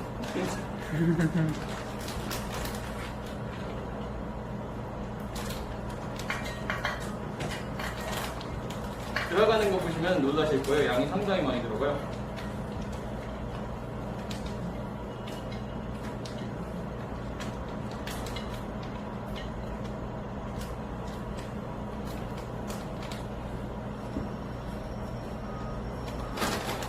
양이 어때요? 하루에 이만큼 남아준다고 보시면 돼요. 하루 블루베리 권장량 초과. 네, 권장량 있는 거 아시죠? 그래서 20알갱인가 그렇게 들었어요. 그 이상은 별로 어차피 소화해낼 수 있는 영양소가 아니라 그냥 똥 된다고요. 그래서 필요한 만큼만 이제 만드는, 필요한 만큼만 섭취하는 그런 제품 중에 하나가 또 이제 블루베리가 되죠. 그래서 왜냐면은 이게 1인분 용량이 아니잖아요. 500ml 유리병은요 엄청난 양이에요. 그래서 1인분 양이라고 생각하시면 안 되고 몇 번에 나눠 먹을 수 있는 그런 제품이라고 보시면 돼요.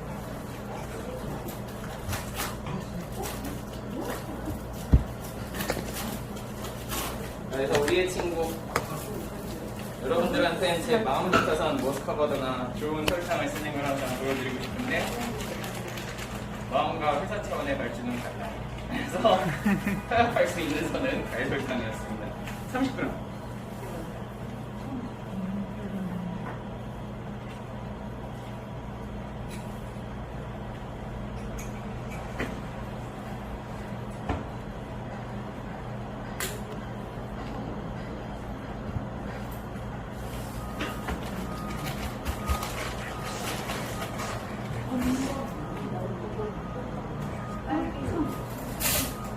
네, 소금 조심할 것. 조금만 넣어보세요. 이 정도. 진짜 한 꼬집 손 끝으로 살짝 꼬집을 정도. 네. 요건 꼭 지키세요, 5g. 어제의 실수를 다시 범하지 않겠다. 0.1. 네. 자, 이렇게 해서 이제 성화 공정을 진행하시면 되겠습니다. 또 노가라 이럴 동안 또 이제 커피 한 잔 더 먹어야겠습니다. 그래서 요거 먼저 만드시도록 할게요. 자, 라면 싫어. 어느 팀 건지 모르겠지만 조금 뺏어서 썼어요. 고생크림 2cm 위에 더 얹어주세요. 한 번에 쭉 그냥 떼어주면 돼요.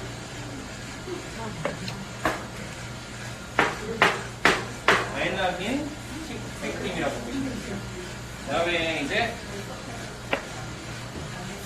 양궁장 간역을 만들어줍니다.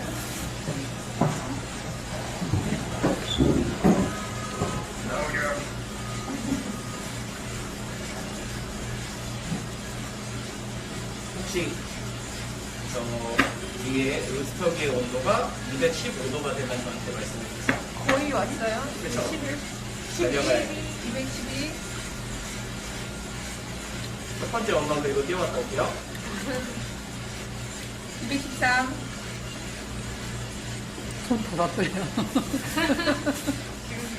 214.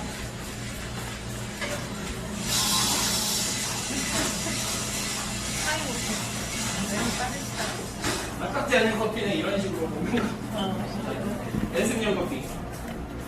그 다음에 원 사이는 다른 색깔로 채우시는 걸 추천합니다.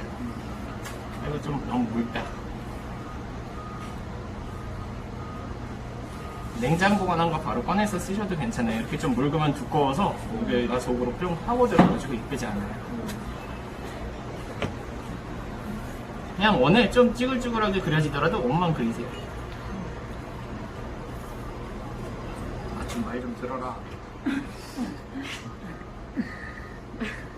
부들부들부들부들. 누르면서 하니까 더 흔들려. 그래서 드리즐 펜 같은 거 있어요. 혹시 카페 올라봉이라고 들어보셨어요? 쌍욕 라떼라고 들어보셨습니까? 혹시 쌍욕 라떼. 그 나쁜 단어 맞아요. 쌍욕. 쌍욕. 동의서를 받아요. 거기 가면. 아, 기분 나쁘지 않을 것을 맹세합니다. 거기 욕 써주는데. 네, 맞아요.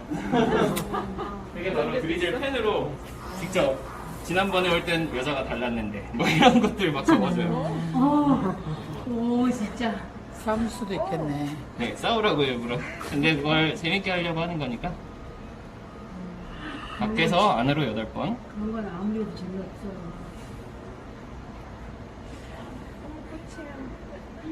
안에서 밖으로 8번을 그 다음에. 아! 오. 달리야 일단. 그 다음에 안에서 밖으로. 어머머머. 아, 못돼.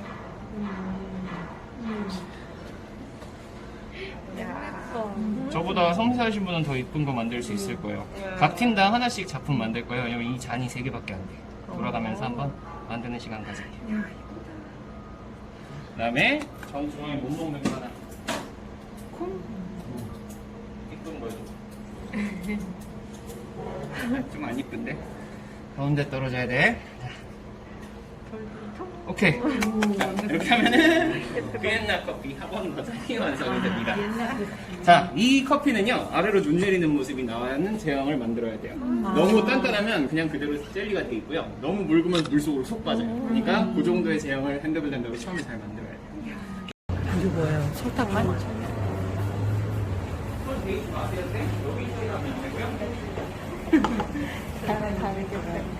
대출 방법은 누르고 여기인데 이거 튀기지 마시고 누르기만 해요.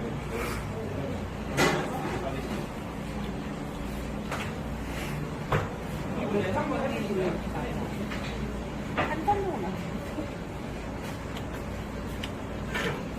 네, 물은 100g.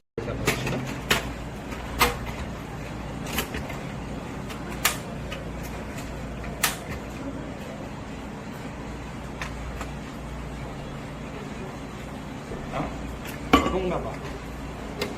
롤부터 받고 시작하셔도 돼요. 막 캐러멜라이징 따로 일으키지 않아요, 이거는. 달고나 할 때는 그렇게 하셔야 돼요. 설탕만 캐러멜라이징을 한 다음에 소다 넣는 거예요. 근데 이 버전은 물을 넣는 거기 때문에 섞어서. 그리고 설탕이랑 이렇게 했을 때 저어주지 마세요. 설탕 넣을 때 절대 저는 거 아니에요. 처음엔 강불로, 중강불 정도로. 요거 스쿱을 2개 꺼내놨어요, 제가. 왜냐면, 소다를 투여하고 나서부터는 스피드가 강건이에요. 빨리빨리 저어가지고 애들이 뽑을 수 있게 만들어줘야 돼요. 그래서 후반부에 저으려고 스쿱을 2개 꺼내놨어요. 그 젖게 같은 거 쓰시면 돼요. 이렇게 중국처럼 생긴 젖게 있죠? 그런 거 쓰시면 더 편하실 거고요. 그리고 온도계를 이제 하나 하실 거예요? 네. 이거 하고 나면은 뜨거운 물로 녹이면 보기보다 항상 달고나 같은 거 집에서 하려고 하면 그것도 설거지 너 안 넣을 거잖아요. 못 나잖아요. 그게 아니라 뜨거운 물 부으면 다 녹아요. 그렇기 때문에 그때그때 빨리 세척만 하시면 크게 혼나는 일은 없을 거고요. 그 다음에 옆에 시트에다가 설탕을 조금 미리 끓여놓을게요. 제가 이거 안 하면 아마 베이킹 받으면 뭐라고 할 거기 때문에 여기다가 팍 던질 거예요. 근데 그 무양판이나 이런 걸로 뽑게 하려는 건 아니에요. 그냥 제 달고나가 쉽게 떨어질 수 있게 만들어준다고 보시면 될 것 같아요.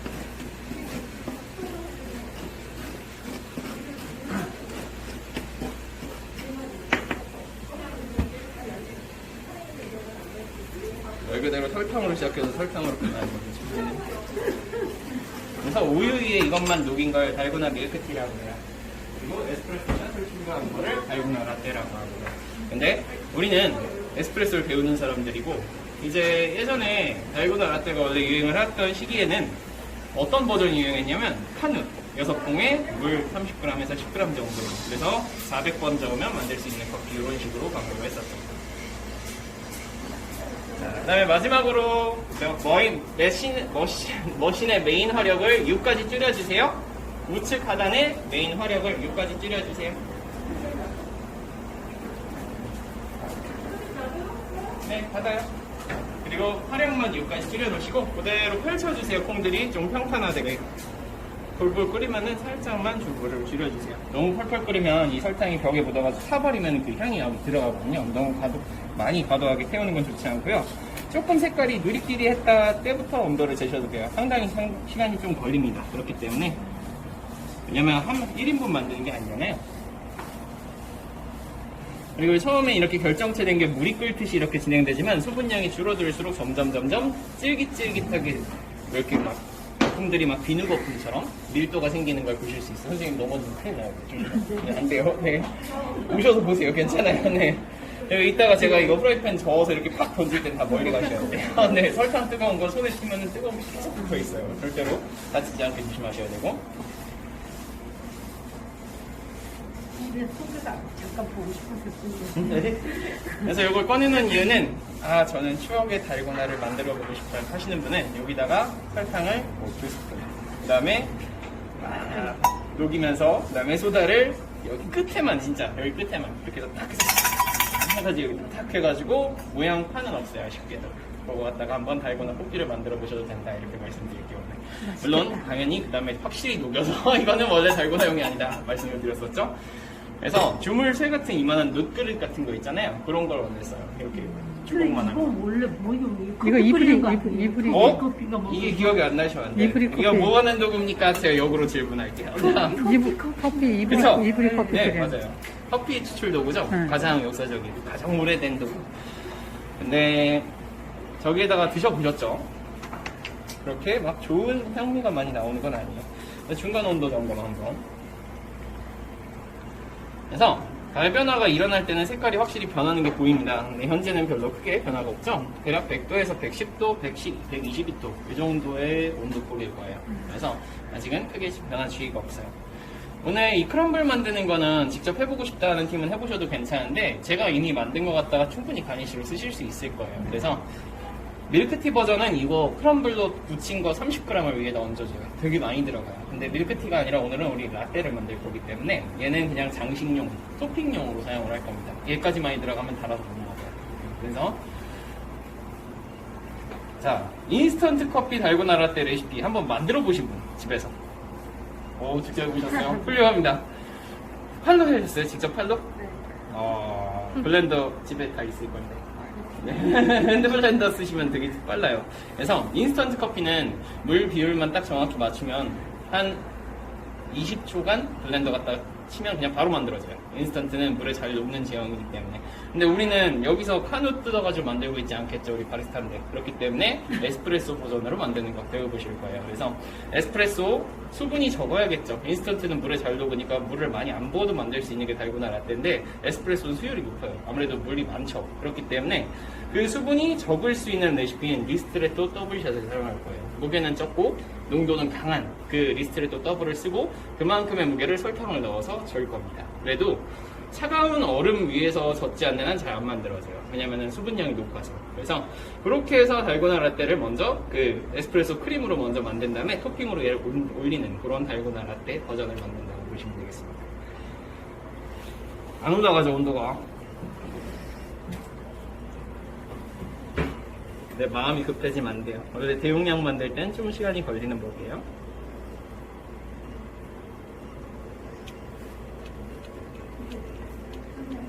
근데 수분량이 건조가 돼서 얘네들이 쭉 캐러멜라이징이 될 때는 갑자기 급격하게 속도가 올라가요. 그래서 딴 데다가 정신 팔고 있다가 갑자기 타버리는 그런 영상들도 많이 나옵니다. 물방울들이 처음에 잔망스럽게 터지던 것보단 조금씩 느려지고 있는 게 보여요. 아무래도 수분기가 저조해지고 있으니까. 새 한 마리가 로스터기에 들어간 줄 알았어요. 저희 끝에 기름칠 좀 해야겠네요. 학원에서 배웠다고 집에서 요거는 실습을 해보셔도 돼요. 그리고 식소다 쓰셔야 됩니다. 베이킹소다 중에 이렇게 막 소독용 이런 거 말고 드실 수 있는 거. 살짝 자세히 보면 색깔도 변해가고요. 온도는 아직은 진짜 천천히 올라가요. 에스프레소는 수분이 많아도 잘 안 됩니다. 그래서 얼음컵을 아래다가 대고 차갑게 냉각시키면서 돌려야 돼요. 그래서 머랭 스디시라고 생각하시면 좋을 것 같아요. 수분량이 많으니까 제형이 안 만들어서 일단은 생각하시면 돼요.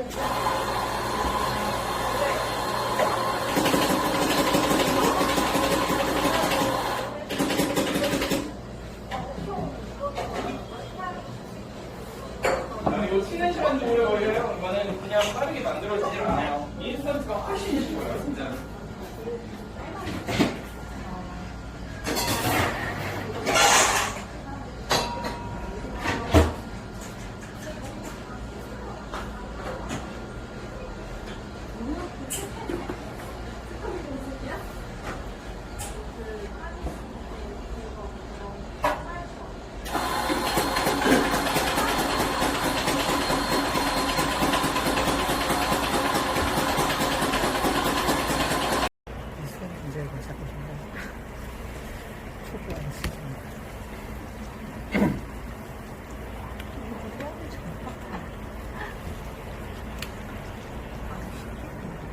화력 6까지 줄여놓은 거 맞죠? 줄였어요. 네.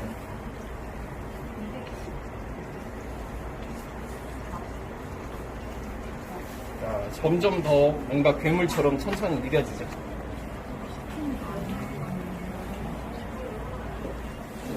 그리고 색깔이 조금씩 누리시리해지는 게 보입니다. 이거를 참 초등학교 앞에 그분들은 감각적으로 귀신같이 만들어줬어요. 한 번의 실패도 없이. 근데 그분들도 실패했던 거 아세요? 그 옆에서 돈 없어서 그냥 구경하고 있는 친구들한테 빵 같은 좀 두꺼운 거 줄 때 있잖아요. 그거 실패잖아요. 그게 만원 내니까 빨리빨리 젓지 않으면 공기 기포들이 많이 생겨서. 근데 우린 지금 그걸 만들려고 하는 거예요. 공기 기포가 많은 거예요. 왜냐면 그래야 높거든요. 뽑기 여러분의 이렇게 딱 원형판으로 단단하게 굳은 그 뽑기는 달고나 라떼 재료로 쓰이지 않아요. 차가운 우유에도 녹을 수 있는 원자재를 만들어야 되기 때문에 그 빵 버전 뽑기빵을 만든다라고 보시면 돼요. 좀 두꺼운 거 있죠? 이렇게 깨트려서 드셔보시면 물론 요즘 세대 분들이시면 모른다고 하기도 해요. 또 이제 나이를 감추려고 나 이런 거 못 만나봤다 하시는 분들도 있고. 근데 드셔보시면 추억 또한. 그래서 그 맛은 그대로 날 거예요. 빵볶이. 그래서 온도가 이제 급격하게 상승이 되고 있습니다. 캐러멜화 시간이에요. 되게 빨리 올라가죠. 상태부터. 그래서 이 포인트를 놓치면 타버린다 라고 보시면 되겠고요. 이때 급격히 상승하는 걸 막기 위해서 그 전에 불을 좀 줄였던 거예요.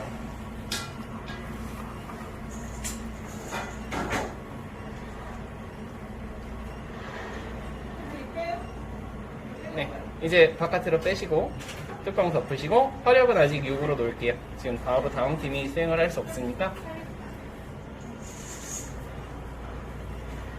그래서 155도 이제 색깔이 더 누리시게해지죠. 그리고 설탕 죽는 냄새가 이제 확 나기 시작해요. 왜 155도를 겨냥했는지 딱 눈으로도 직접 보실 수 있죠. 우리의 탐침 온도계는 쓸모가 많습니다. 그래서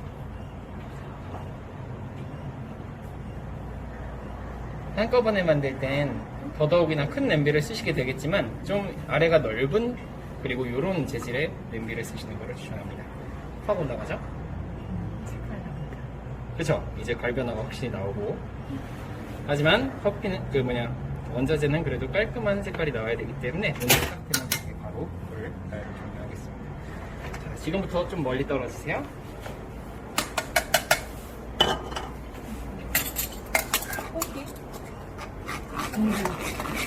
잘 보내됐다.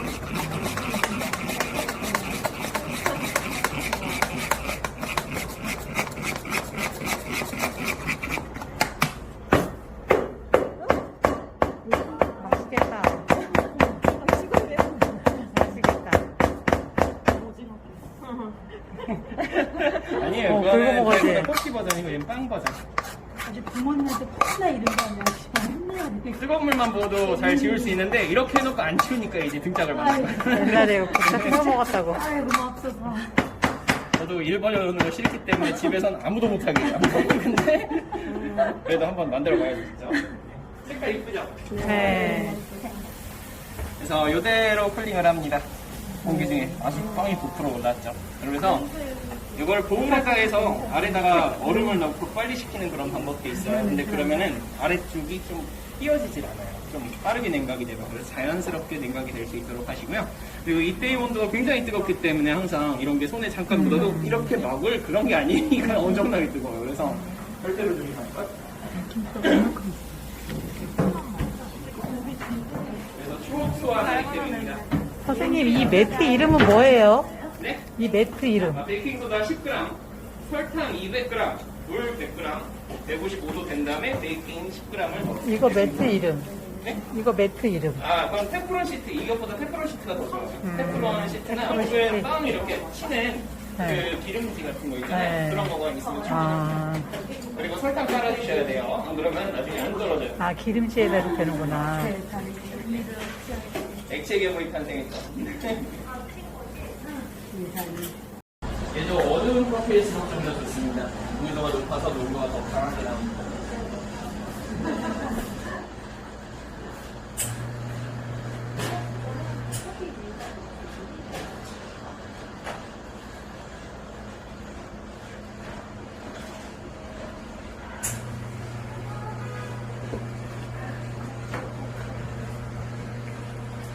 쥐어 짜내듯이 강한 농도로 25g.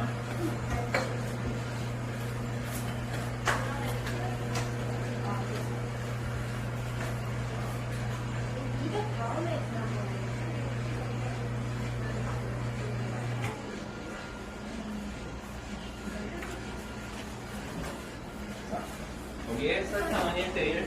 쿠키도 크럼블도 따로 팔아요. 만들어서 이렇게. 맞아.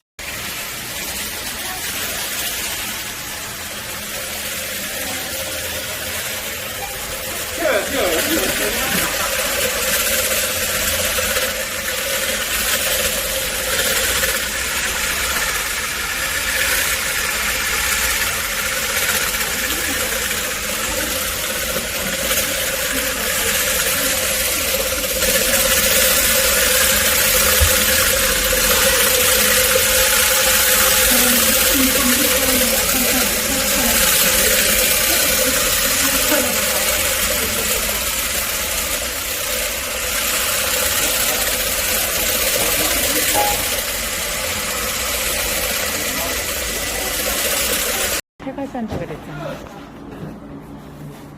프라푸치노랑 스무디의 범죄는 오늘 살짝 달라요. 스무디는 조금 더 폭신폭신하고 굉장히 부드러운 슬러시 같은 그런 느낌이고 프라페는 조금 얼음 조개 같은 게 싹 씹히는 그런 느낌이거든요. 그래서 두 가지 버전 중에 오늘은 요거트 스무디 하나를 해볼 건데요.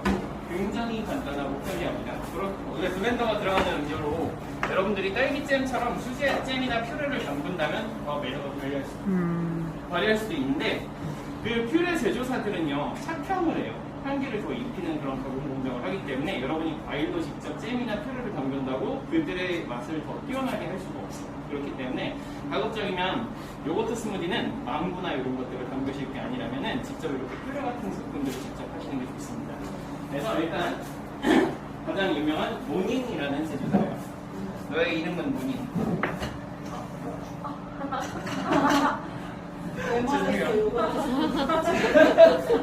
죄송해요. 이런 거 되게 좋아해요. 그래서 이렇게 두 가지 만들어. 이렇게 두 가지. 그다음에 요거트 파우더를 사용할 거예요. 자, 이거는 이제 사업자들의 결정이에요. 어디까지나. 파우더를 사용할까? 거지만 그릭 요거트를 사가지고 신선도를 회전을 어떻게든 재고순환을 잘 돌려볼까? 이거는 두 가지 중에 한 가지. 근데 실제로 요거트 파우더를 넣으면요. 일반 요거트로 만든 것보다 요거트 향이 훨씬 세요. 네. 그리고 유통기한이 훨씬 길어요. 그래서 많은 사업자들이 여름철에 우리도 당분간 잠깐 요거트 스무디를 하자고 해가지고 생크림 요거트 이런 것들을 저지방류와 요거트를 따로 사고 하다가 계속 유통기한 지나서 버리는 뉴스가 훨씬 커지는 걸 많이 볼 수 있어요. 스무디는 정말로 거기가 스무디가 유명한 곳이 아니면 잘 안 시켜 먹는 곳이에요. 부지루로서 메뉴에 올려야 할까는 많은 고민을 해보셔야 돼요. 그리고 그냥 더운철에 우리 프라페 메뉴도 따로 없어서 이렇게 간단하게 만들 수 있는 걸 한번 해보려 하지만 요거의 조화를 한번 미니메이크처럼 만들어 보려 한다면 이런 플레이를 구매하셔도 충분히 할 수 있고 단가가 싸요. 그래서 그걸 일부러 메리트를 이용하기도 하죠. 자, 그래서 얼음 200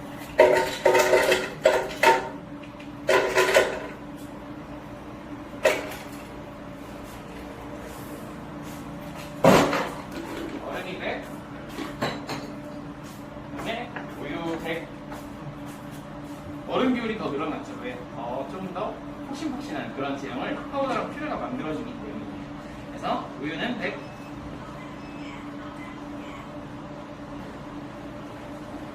그다음에 과일 퓨레 50. 망고예요. 지금 버전은 망고.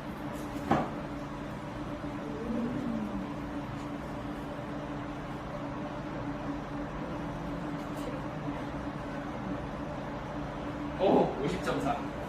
딱 진행기를 막으면 멈출 수 있어요. 근데 아래도 지금 묻어요. 항상 닦아야 되는 게 생겨요. 어쩔 수 없이. 근데 하나 못 닦았지? 여기다. 자, 여기 그래서 메티어도 있고 코모나도 있고 굉장히 다양합니다. 요거트 파우더예요. 요거트 파우더. 그래서 40g의 요거트 파우더.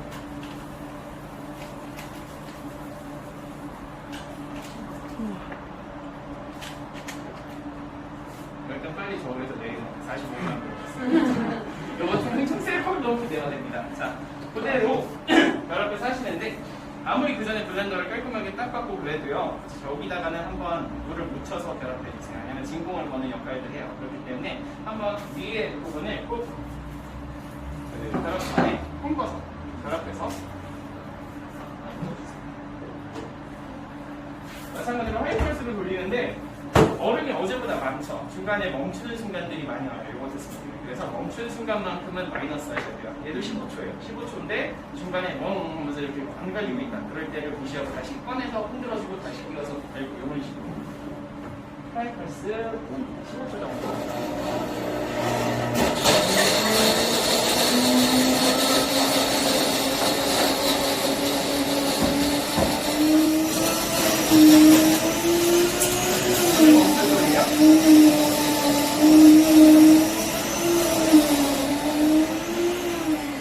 중간에서 멈춘 소리 나온 걸 치고는 잘 갈린 것 같아요. 굉장히 되직하죠. 그래서 물론 깨지기 쉽기 때문에 이 컵에는 흔들면서 붓는 건 조금 애매함이 있어요. 그래도 다 안 떨어지기 때문에 살짝 결합트 느낌으로 부어주시면 되겠습니다. 찐득찐득한 느낌이죠?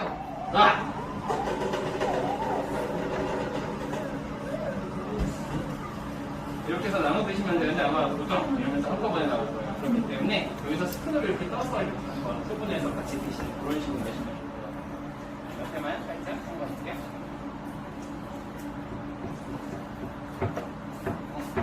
자, 망고 궁금하신 거? 네, 자, 먼저 한번 컵만 가지고 스푼으로 떠서 나눠서 한번 드셔보시고요. 자, 그러면 오늘은 얘만 있는 게 아니죠. 퓨레는 라즈베리도 있어요. 라즈베리, 망고 두 종류 다 레시피 똑같이 퓨레 50, 요거트 40, 우유 200, 우유 100 이렇게 넣어서 한번 맛을 보세요. 대신하지 않는 맛이 나와요. 뭔가 과일잼 직관들을 기사하시면 좀 더 편안하게 하실 수 있어요.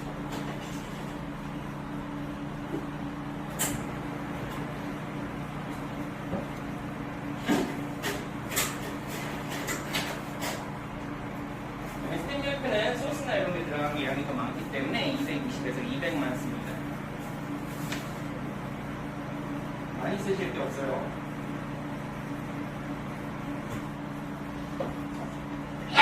그리고 기본적으로 음료를 만들기 위해서는 안에 액체량이 상당히 많다는 걸 볼 수 있어요. 네, 40에서 40. 커피가 좀 진하게 나올 수 있고요. 그래서 그 거품기 같은 거 비슷하게 생긴 뭐 들어가 있어요. 이렇게 끝에가 네 방향으로 퍼져 있는 거. 그런 거를 파우더 많이 파는 매장에서 쓰시면 좋습니다.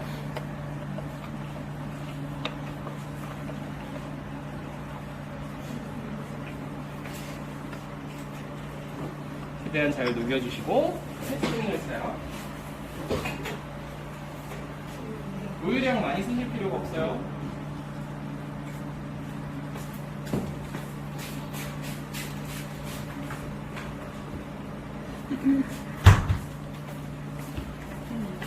한 80만 해도 되겠다.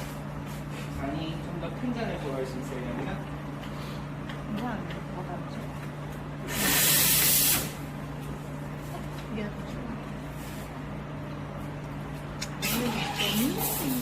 카라멜 맛이 정말 달지 않아요.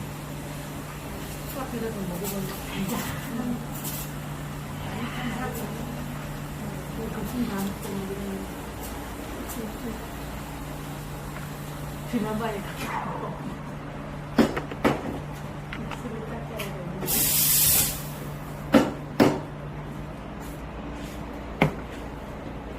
안 이뻐. 흘려가지고.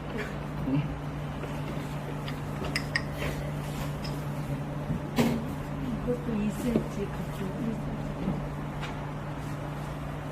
터지죠. 살살 부어도 막 나와요.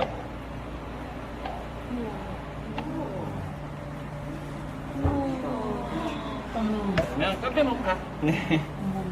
요거는 우리 선생님. 드셔보세요. 네. 그냥 저어 드세요. 이렇게 나가는 것도 있어요. 그러면 어떻게 돼요?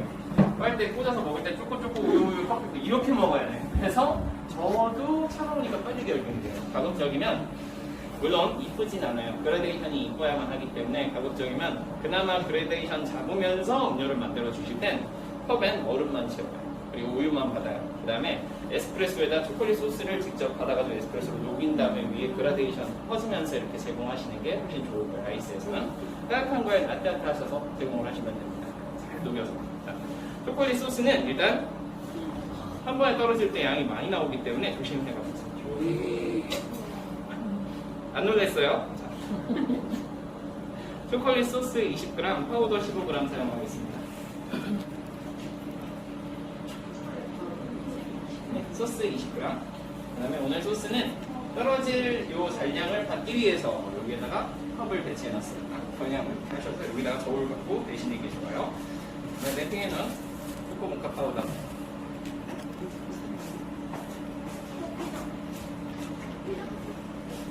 커피가 사과 모카 파우더예요.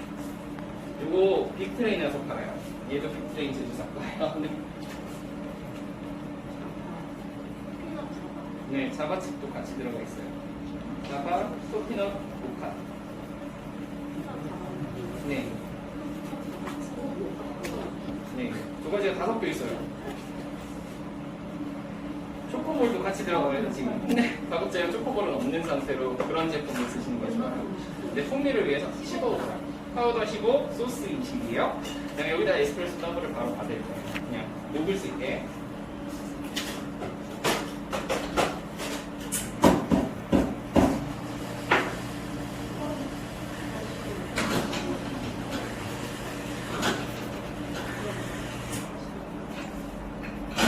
이게 좋은 제품 초콜릿을 쓰실수록 아이스에서도 풍미가 좋거든요. 근데 주로 좀 이런 기본적인 여기 기라델리나 다빈치 이런 것들이 있잖아요. 그렇게 아주 단가가 높지 않은 이런 친구들 쓰실 때는 따뜻한 버전 훨씬 맛있어요.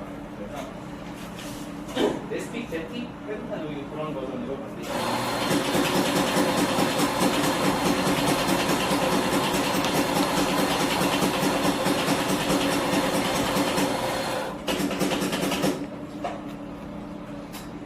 라떼가 되게 있기 때문에 따뜻한 걸로 먼저 우리가 배워볼 거고요. 비슷하게 아이스도 가능하시지만 따뜻한 것부터 아이스가 조금 더 시럽을 더 쓰셔야 돼요. 그래야지 조금 더 단맛이 더 풍부하게 나올 거고요. 그 다음에 카페 모카 같은 경우는 항상 아쉬운 게 오늘은 그러니까 다 시판 버전이에요. 일부러. 그러니까 기본적으로 그냥 베리에이션을 만드는 기본 원료만 사용했을 때 그래서 카페 모카 이것만 쓰면 너무 심심해서 이거랑 섞을 거예요. 이건 커피넛 모카 파우더예요. 그래서 살짝 견과류 향을 닮은 모카 초콜릿의 파우더라고 보시면 되겠고요. 초콜릿 소스와 파우더를 같이 섞어서 만드는 그런 레시피로 만나고 있습니다. 그리고 두 번째는 이제 카라멜 마키아토인데 하나는 카라멜 시럽을 베이스로 쓴 버전과 하나는 바닐라 시럽을 쓴 버전. 이게 바로 스타벅스 레시피입니다. 스타벅스는 바닐라 빈 시럽을 써요. 카라멜 마키아토 시럽에는 바닐라 시럽이 들어가고 위에 브리드리 카라멜 소스가 얹어진다 이렇게 보시면 돼요.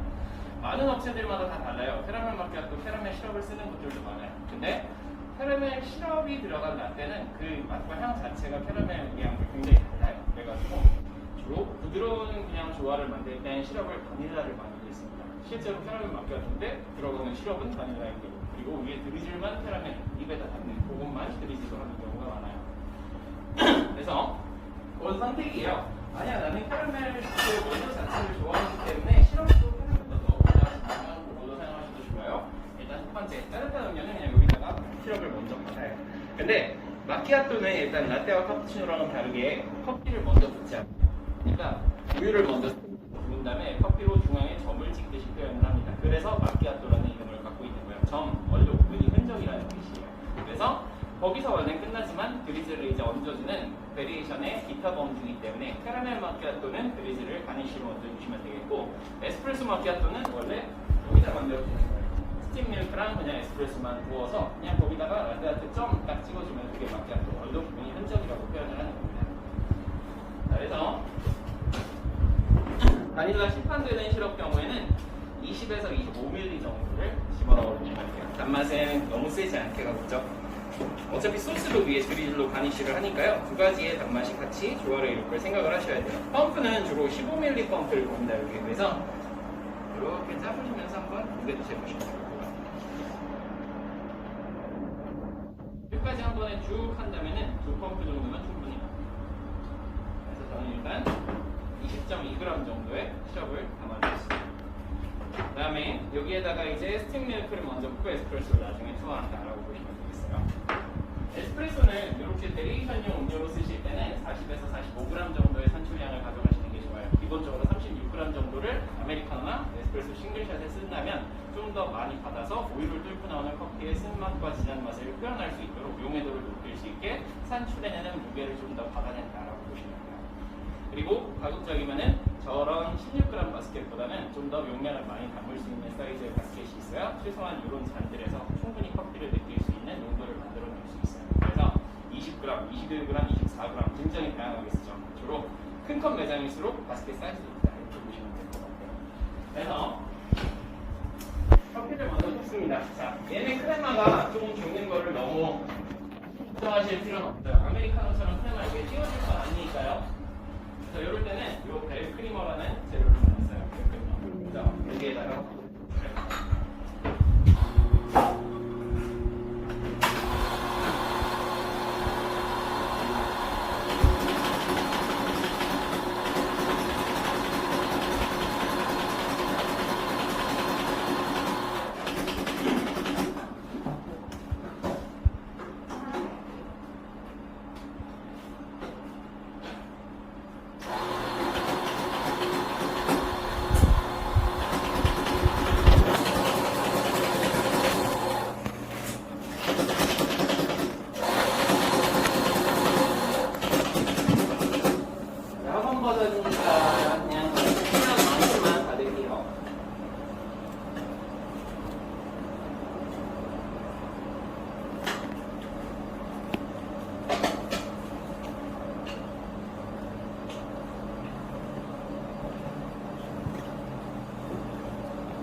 40g에서 45g 정도 산출해주세요.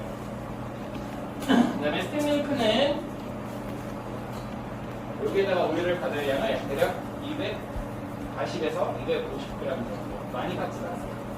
거품도 카푸치노처럼 많이 만들지 않아요. 라떼와 카푸치노의 중간 거품이 마키아토형 폼이라고 보시면 돼요. 너무 얇으면 안 됩니다. 드리즐이 속으로 빠져버려요. 그래서 우리가 만드는 카푸치노 폼 있죠? 그 시험에 필요한 2cm 정도의, 뭐 여기서 시작했다면 여기까지 그 정도 2cm 정도의 거품을 만들어 주시면 되겠습니다. 그래서 그만큼 우유가 적게 들어가는 거예요. 거품을 쳐야 되니까.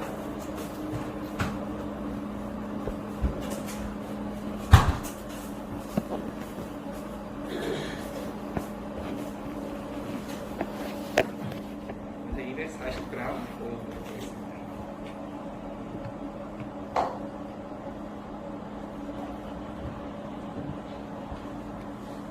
뾰족한 피처를 꺼내니까 또 아래로 내려가네요. 240g. 네, 온도형 피처는 오늘 필요 없어요. 왜냐면 그냥 그대로 부을 거예요. 라떼아트 고민을 할 필요가 없는 그런 카페몬파 버전은 라떼아트를 할 수 있어요. 근데 캐러멜 마키아토는 샷을 나중에 묻기 때문에 라떼아트가 나오진 않아요.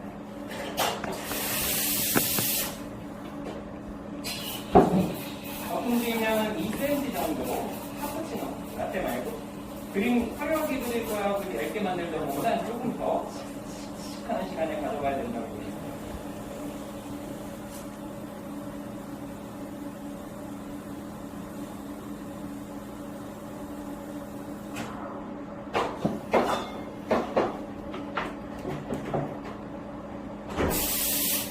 이럴 때는 우리 한 번의 우유가 조금 부정적이에요. 왜냐면 지방 성분이 많지는 않기 때문에 풍부하게 오래 버티지를 못해요. 라떼아트 폼이 좀 버텨야지 그 여기에다 드리즐하기가 좋거든요. 쭉 부어서 상단에 거의 살 때까지 샷 2배 넣는다고 놓치지 않아요. 그러니까 쭉 부어서 이렇게 하얀색을 먼저 덮어주시고 뽑은 에스프레소를 중앙에다가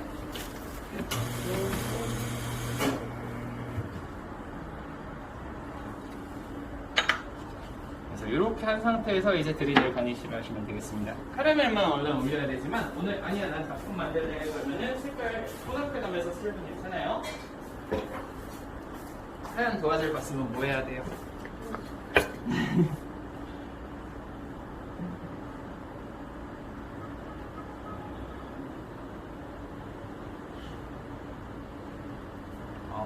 마음이 삐뚤어졌어.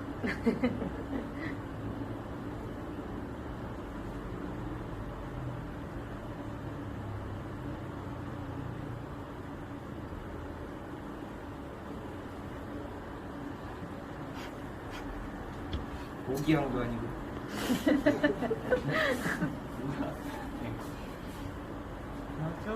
하는 건 마찬가지로 티슈 같은 거 쓰세요. 이건 드시지 마세요.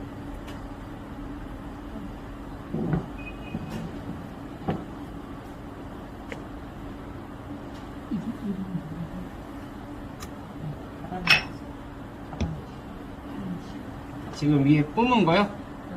캐러멜 소스.